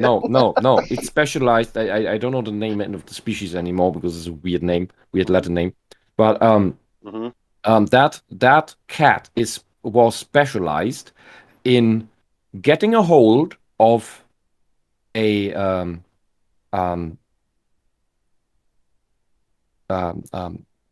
monkey Of thingy, something. of one of our ancestors. Primate, yes. Skull to latch onto it in a certain way, and that frontal fang would sever the spine. Exactly. Ooh, That's yikes. hyper specialized predator on one of our monkey ape predecessors. Like that thing was fucking scary, and thankfully it died out. Also, I am going to say, I know we've said saber-toothed tiger. To be correct, there is no such thing as a saber-toothed tiger. By the way. Thank you. Oh. Yeah. There isn't? No. There's no such thing as a saber-toothed tiger. No. There were some very large cats. The thing that we call saber-toothed tiger is called a Smilodon. I only know Sabretooth from X-Men. Yeah, but no, that's my nerdy thing coming out there. So yeah. Nerd. Yeah, that's fine. Anyway. Of its environment, only its prey hasn't realized this yet. What the hell is he talking about? What analogy is this? Wait, who's the prey? Who's the fucking prey then? Who's the predator and who's the prey? Why are we talking about predators and video games? Hunting. Video games are hunting down films. He's talking about we're so evolved. We're hunting down Gamergate or something. He's just saying we're so sophisticated beings. Oh god. That's how he justifies being so fucking pretentious. That's why you know about seeing Jurassic Park. Climb down your high ladder. Let's get back to reality, okay? It's okay. It's boring. He doesn't want to be just another monkey. Guys, this guy is literally just saying the scene in Jurassic Park where they see the T-Rex hunting. Like, imagine the little creatures of the films, and the T-Rex is like video games. It's just coming down and eating them. It's like the apex predator of video games. Apex Park. Oh. Here's BioWare. Video game Rex. Trying to eat Hollywood. It's like, sure. Yeah, I know. It's just look at all the blood, and it's just like aliens, colonial marines, ripping the shit out. What was that quote by Time Magazine or whatever when Mass Effect 2 came out? It was the Mass Effect 2 was the avatar of video games or some bullshit. You're like, what the fuck does that mean? Avatar? What? Mass Effect 2 that was in a Time magazine? Yeah, it was some big publication. You're like, what the hell is that? That was the only quote. It was like there was no article. It was just this one line. You're like, what the hell does that mean? Yeah, it was. It was like, that'll do. That's the article. Wait, what is this? It's just one line. Yeah, it was a picture of the cover, and then it had this line. You're like, that's it? Oh. There is no publication? Yeah, there was nothing else. Someone got their check early. Yeah. Day. Imagine if Mass Effect was on a Playboy magazine. Picture that, huh? With a quote. Fox News did imagine that sex for box, for like 6 months in 2007. The sex box. I remember the month later the woman who was arguing against it didn't know what the hell she was talking about, and then she find out. She's like, that has nothing to do with sex. There's absolutely nothing to do with relationships. And I also love the fact that her argument was, well, I haven't seen or played any of this game, but I know what's happening. And she was releasing a book and on Amazon, all the reviews were. I haven't read it, but I know it's going to be rubbish, and like kept giving it like 1 star. I was just like, the guy who was talking about the game, he was like, "What? Wait a second, but this is nothing to do with what you're talking about, lady. This is just you're using both hands and you're like jacking off these alien creatures. It's like full on sex. Like, wait, what the fuck what are you on about here? You're like in the middle of orgies. Everything's just about sex. I'm like, no, sex sells. But the way she was making it out, it was like a massive like porn game.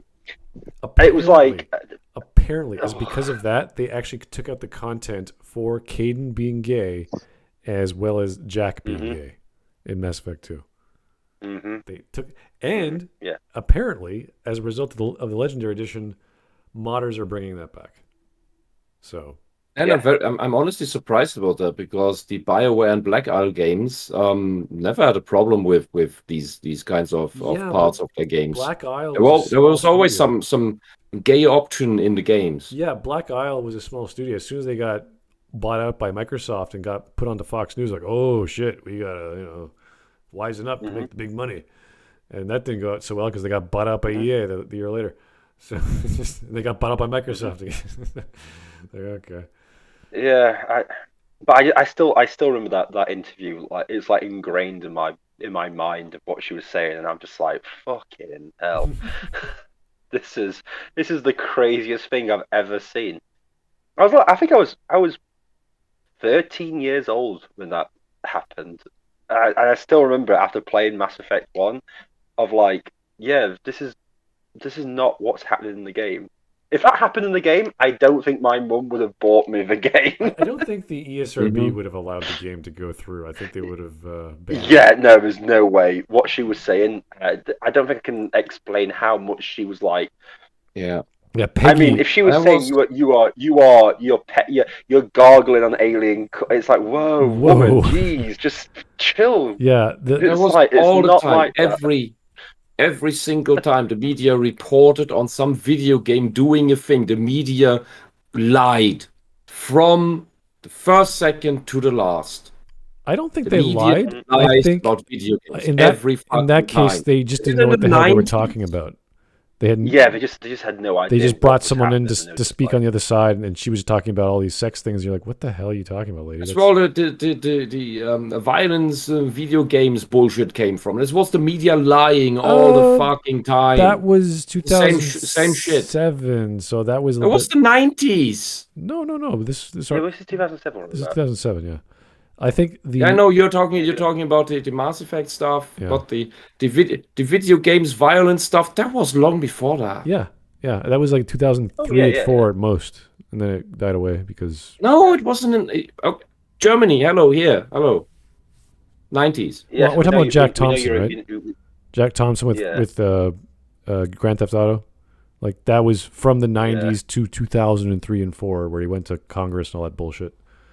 And then it died out because the findings were inconclusive. There was no actual evidence of violence. Yeah, in the US, but in Germany they kept running with the bullshit. Oh, really? Oh my God. Yeah. Oh yeah. It doesn't even matter. They brought in phony scientists to make phony studies that do not hold any ground, but the conservatives kept running with it, so they had a narrative to have something to talk about and to blame the school shooters on something other than the parents being fuckheads and the schools being fuckheads and the kids being bullied and neglected. So they had something to blame. The conservatives also didn't want to blame anything that they cared about, which was the shooting ranges, and it was usually foresters who didn't lock away their guns properly. We have very extensive laws on how you have to lock away your guns at home, and the kids, if you do that right, have a very hard time getting to that here, and very few people even have them. So the general factor of school shootings in Germany was not video games, but badly locked away guns that enabled neglected and bullied kids into giving into their nihilism. They had access to the tools, which are very hard to get access to in Germany. That's the whole thing. The conservatives didn't want the guns to be touched. No one wanted to blame the parents. No one wanted to blame the schools. No one wanted to blame the other children. So we need some excuse, which is the video games, and then we make up some phony studies that say, yeah, it's the video games. And we've had this shit since the 90s. They also told shit about the whole epileptic seizure incident with Pokemon, where they then said on the news that, video game makers now promise to include seizure warnings in all video games. Like, they already did that in fucking everything for I don't know, the 80s. Every fucking Nintendo game in every fucking manual has a fucking seizure warning in Germany. And it had that a decade before any of before Pokemon even existed. The media is lying, and I learned that as a child when they lied about my hobby. And that is when I also realized when the media is lying about this so obvious, easy to research thing. What are they lying about that I don't know anything about? I had to realize this as an 8-year-old. Yeah. You're That is smart. not a fun thing to wake up to, especially when you later realize, oh, socialism is over. We now live in the wonderful Western world where journalism is held up high, as in the free world and free speech and all that crap that doesn't really exist anyway. And the media's just lying in a different way. And I had to realize this as a kid. Fuck you. Yeah. All right. well. We are halfway done. You guys want to continue? We can stop. It's okay. We can stop.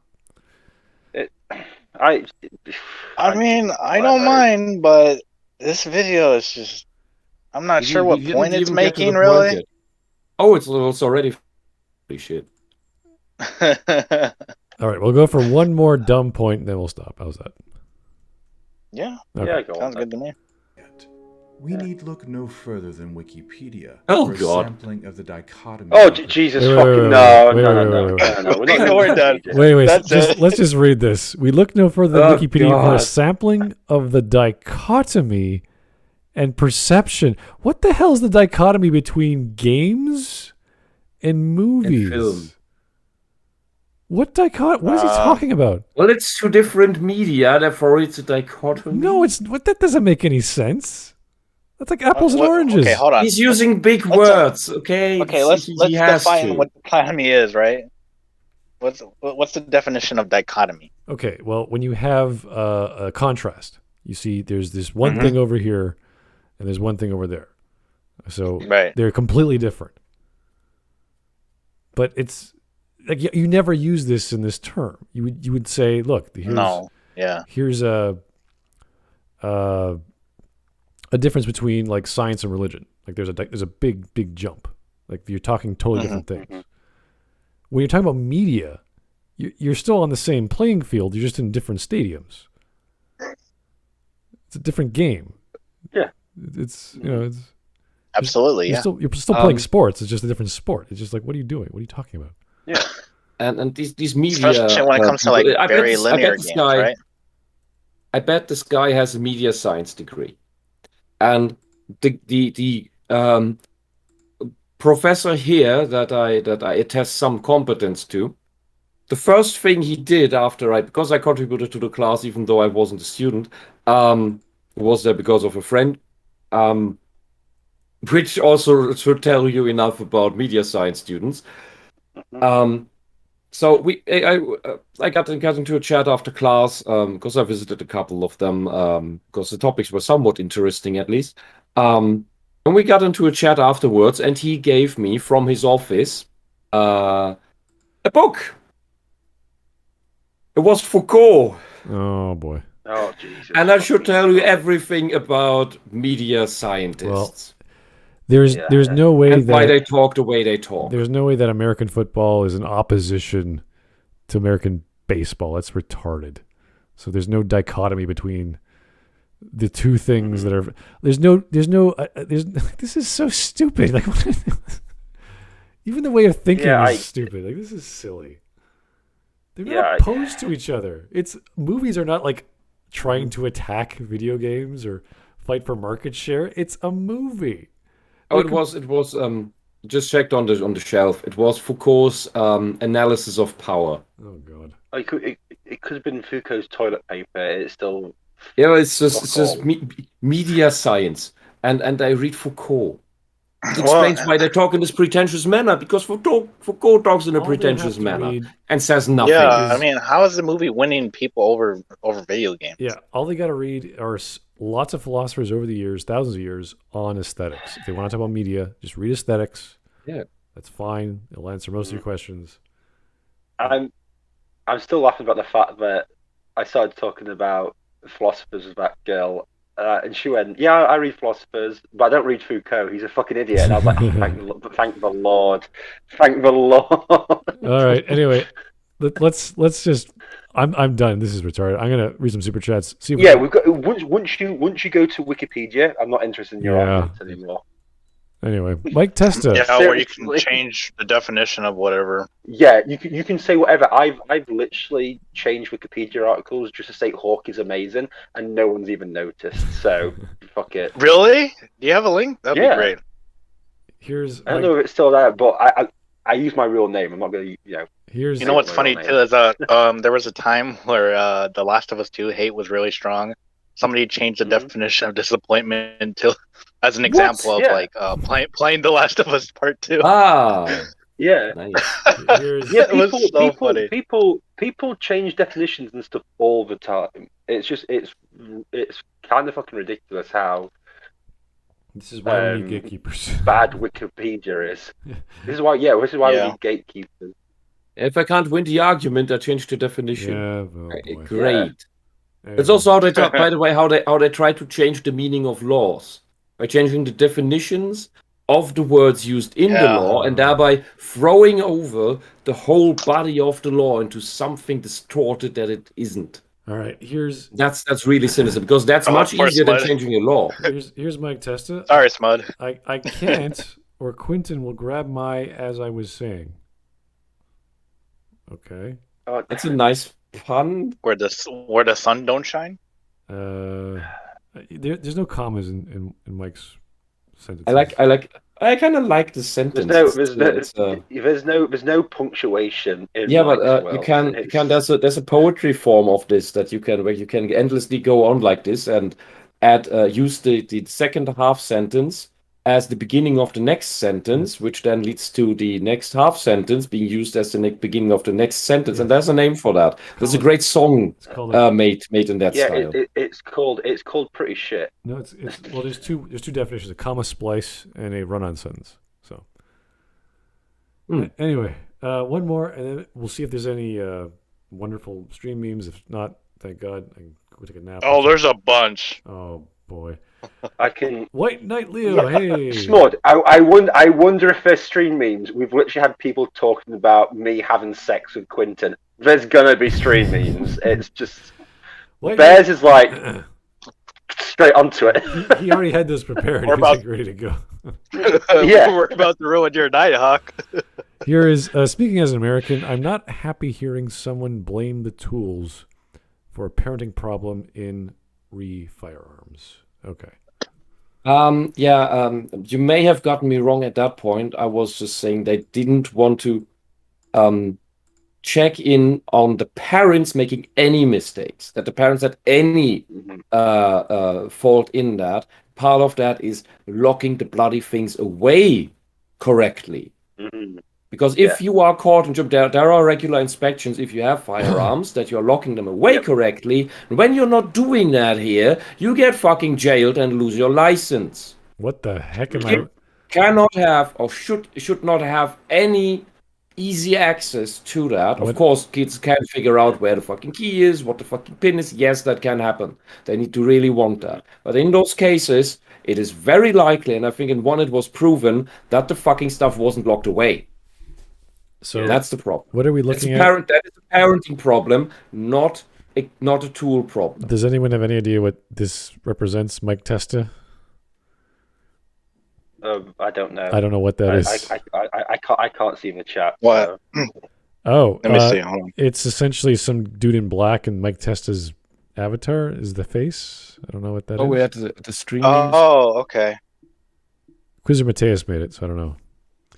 Oh, okay. Wait, are we? What are we doing? Stream memes? Now, Yes, or what we're we- doing- Oh, are we doing stream memes? Oh, yes. okay. Oh, Sorry, yeah, okay. that's fine. Give me 5 Let me get- seconds. I didn't realize we just stopped Let me the get video. into it. Yeah, sorry. I was fucking miles away, Smudge. What? Look at the screen. What's going on? Oh, okay. Oh, that's kind of So, cute. what- It's where? What is it? Where? Does anyone know? Not gay, Where sorry. Where? What? The very first one from Bears? What No, was it? from Inquisitor Mateus.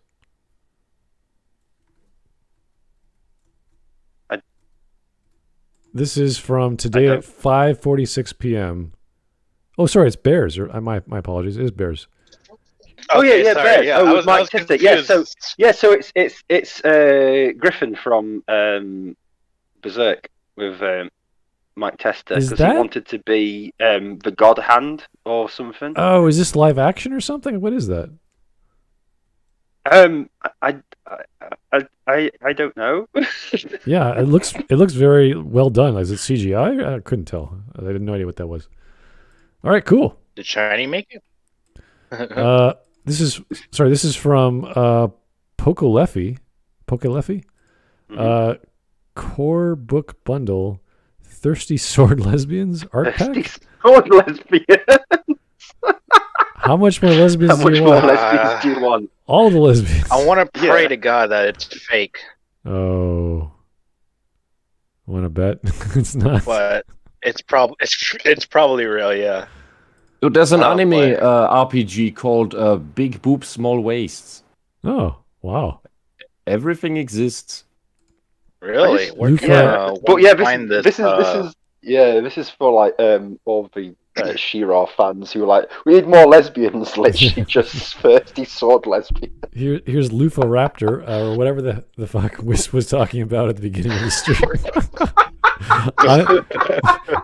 Don't worry, it's okay. No one can follow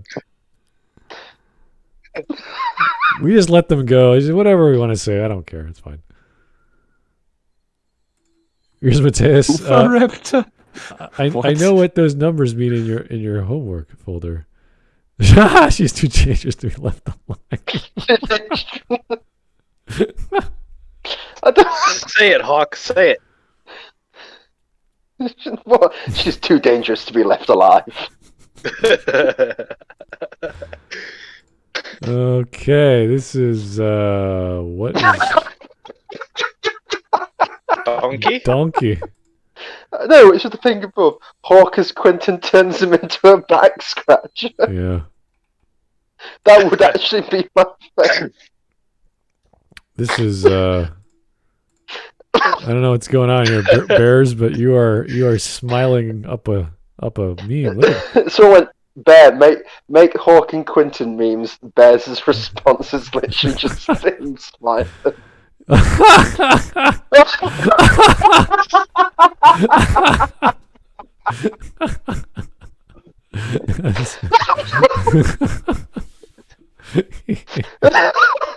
That is so true. I Sorry, mean, Wes. that's Oh, that is impressive. great. I could just see Wisp dancing if they could, just dancing with it. Having a speech to text to translator, just writing everything down. I'm okay with this. Oh boy. Oh shit, Mark. Jeez, next. I do love Mike Testa, but he's more like a pet to me. Oh. Oh my! Oh no, no, Sorry, no! I had to. It's almost like real life. It's just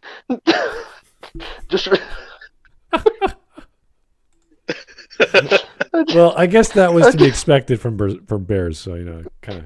Yeah, I just like the fact that my avatar just looks so disappointed with what's happening. It's like, well, if you're gonna fuck me, at least do it right. This is what is What the hell happened here?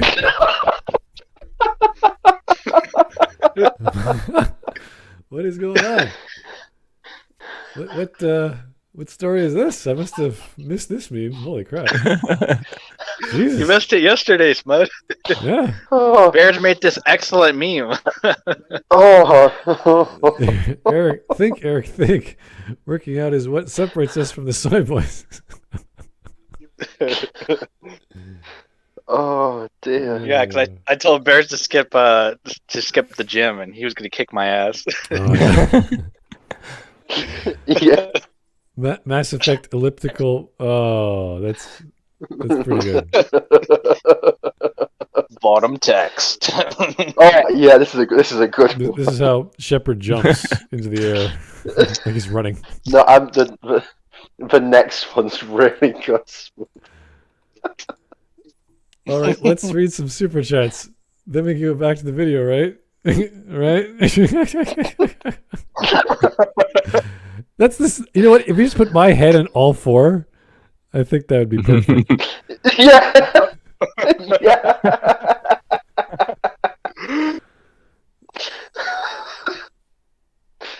Oh dear, my sides are really hurting. Brookback Smudtane. Oh God. I could see Wait, that. I have to say this in the deepest voice possible. My boobs are bigger than that.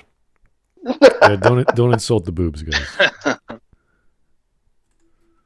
Still better love story than Twilight. Brookback's Miss Mateus is just lighting on fire. He's like, no, no. And then in the background, sus, and in the background, it's Wisp like the boobs were too small. It has to be destroyed. It's just. Oh my! It must be extinguished. Although now that I look at Mateus's avatar, those look like pretty big balls. So Boobas. I'm not sure if those are hands or what, but those are pretty big. Someone got some balls going. I don't know who, but they were big. What the hell is going on here? Cuckolded by Smudboy. What the fuck? I'm not sure what's happening. Oh my! This is horrible. Holy jeez. Hawk, first you will suck, and then I will break you. No, in the British accent. Hawk, first you will suck, and then I will break you. Well, first you will suck, and then I will break you. Anally. Here is No. what is happening there? Pornia. What's Pornia? Who's Pornia? I was wondering what would break first. I was waiting for my time in the ring with you. Not exactly the ring I thought, though. Yeah, okay. Oh dear. Wow, this is. I'm not. Wow. How do you pronounce that word? Dichotomy. Dichotomy. Those are some sad boobs. Dichotomy. Honestly, I Oh, think the one on boy. the right is a trans woman not really going through well with the whole transition. Yeah. I think I see an Adam's apple. Oh, okay. He didn't Photoshop the heads. No. This is real. It's Yeah, really- I think this is real. This is sad. Oh boy, All right. this is I mean, whatever you want to do with your body is your business. That's cool. yeah. Go for it. Gary Stottle, big words and big ideas. Red Bull. That makes me sad. Sugar Gives you water. wings. I would never want to see Aristotle with a beer hat. Mhm. Oh. Gary. Here it is. Thirsty Sword Lesbians. There's the game. Oh my god, that is real shit. Yeah. Thank you, Ken. Foucault, Yeah. more like Foucault. Oh, okay.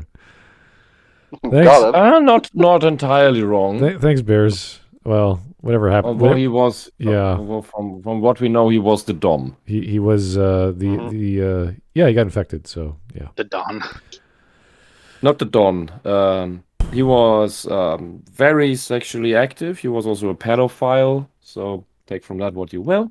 Yeah. So certain sexual diseases can kill. So you gotta know what you're doing before you get into it. Mhm. Anyway. Oh yeah, I think he was the one who denied that AIDS existed and then Yeah. died from it. Yeah. He said it was it was a Oh, AIDS boy. is a conspiracy, and then he died from it. Lol. Talk about poetic justice, huh? Yeah, kind of sad. Mhm. Anyway, Oh, here's boy. one more super chat from Mike Testa. Let me go get a drink. Houghton is strong. It should make it a holiday. Houghton. I have no idea. I don't know. Houghton? Yeah, sure. Make a holiday. I'm fine with that. Do you have focus? 30th of February. Write it down. Alrighty. Whew. Well, guys, that was another waste of time, but it was fun. So Yeah. thank you so Yeah. much. So I That was doubt so he would- interesting, to be honest. That was just. I Yeah. doubt he Oh, would boy. make actual arguments. I would. My guess would be that, like all the others, he would just continue in the same fashion, and the video just ends. The dichotomy between film Yeah. and video games must be explained on Wikipedia. It's like, no, it doesn't. We're good. Thank you. Ugh. Again, if you had watched his Life is Strange video, I swear to God, it seems almost normal. Almost. Which one would do? We covered the Women Are Ruining Star Wars video 4 months ago. That was a full house. So that was enough. Oh, Like, man. I'm that gonna have to listen to that. That's that- funny. That was only 2 hours long, but that was just horrible. And it wasn't just him. It was 2 other people. It was like Bandit Incorporated and him. So it wasn't. Oh no! I've just been Oh. told that Houghton is a shit name, as in Hawk and Quinton. Go fuck yourself. One of those stupid ass, yeah. Yeah. But this like guy- Raylo, right? This guy has at least 24, or maybe less, of Last of Us 2 videos, just praising it constantly talking about it. It's ridiculous. He has his own pitch idea. Oh, dang. It sounds like one of these people hate it, so I must love it things. It is. It's like, Anyway, yeah. You know what? If you like the game, fine, good for you. Just don't come across Yeah, as a fine. moron explaining yourself online. yeah. Don't tell me it's like an objective fact. Yeah, when I did my remaking Mass Effect 2, I just did it for fun. I wasn't like, this should the way it should be. It's like, no, this is just my fanfic, pretty much. That's it. If What was the if you comments wanna- like? People angry at you? No, I don't think most people watched it because it was just for me just to get out of my chest. Because every time we talk about Mass Effect 2, it's like, oh, if only we did these like things, and then just kept going on and on. If you're going to do this, do that, and if you're going to do that, then do this. And it just kept going on. So we just made our own lists, and that was when I was talking to my older Okay. buddies online, and we had these all these big docs files, and we would write them down and. Lots of fun discussions on creative writing, but never actually did anything with them. So I just decided to make a video series. That was it. Okay. Anyway, Yeah. whew. If you just the thing that is important to me, if you want a great fantasy adventure story with a world to explore and optional dungeons that are not obvious to find, get Lands of Lore 2, Guardians of Destiny. Get a copy of that, play it. Old graphics. If you like the Might and Magic games, you'll like this definitely. It's not like the Might and Magic games, it's just the visual style that is similar because it's from that era where home computers weren't powerful enough for real 3D. Yeah, wonderful game. Get it, experience it. Tell me how you liked it. If you want, because it's a childhood gem of mine. That's awesome. No, there's lots of great games like that. I can't remember off the top of my head because they're so old, but oh yeah. Good, like the 90s were really fun for PC games. Like when Dune 2 came out, that was like, whoa, RTS. That was the thing. Back when people cared about PCs. Dune 2 was still the selection grid still hasn't been invented. One you had to at a time. click every unit individually to tell it, go across the map. Can you imagine? Attack this tower, and you did that with all the units. Can you imagine going to war, lads? And it's like, what? You over there, you over there, you over there, you, and do that like 30 times. It's like, okay, this is not going to work out very well. It was fun as hell. But anyway, I want to take a nap because we just watched a crazy video. Thank you guys, as always. Fun times. Happy weekend. Enjoy. I will probably be busy Sunday, so I will probably skip Smudcast unless something changes. But I got a family thing going too, so thank you so much for all your wonderful laughs and crazy memes and crazy super chats and donations and flash fic stuff, whatever you call it in the chat. I don't know. Yeah. Different. So yeah, thank you. We'll talk to you soon. Have yourself a great day. Keep the suggestions coming on the suggestions channel of the Discord, and maybe we'll get to yours sooner than later. It's all up to the mods. So I don't know, buy them a coffee or something to get them up on the list, but you can't guarantee democracy. Yeah, democracy still has to win the day, so it'll be part of the list, but who knows? Unless it's rejected. I love democracy. Yes. Just bribe the mods. Anyway, thanks, guys. Have yourself a great evening. Bye-bye. Bye. See ya.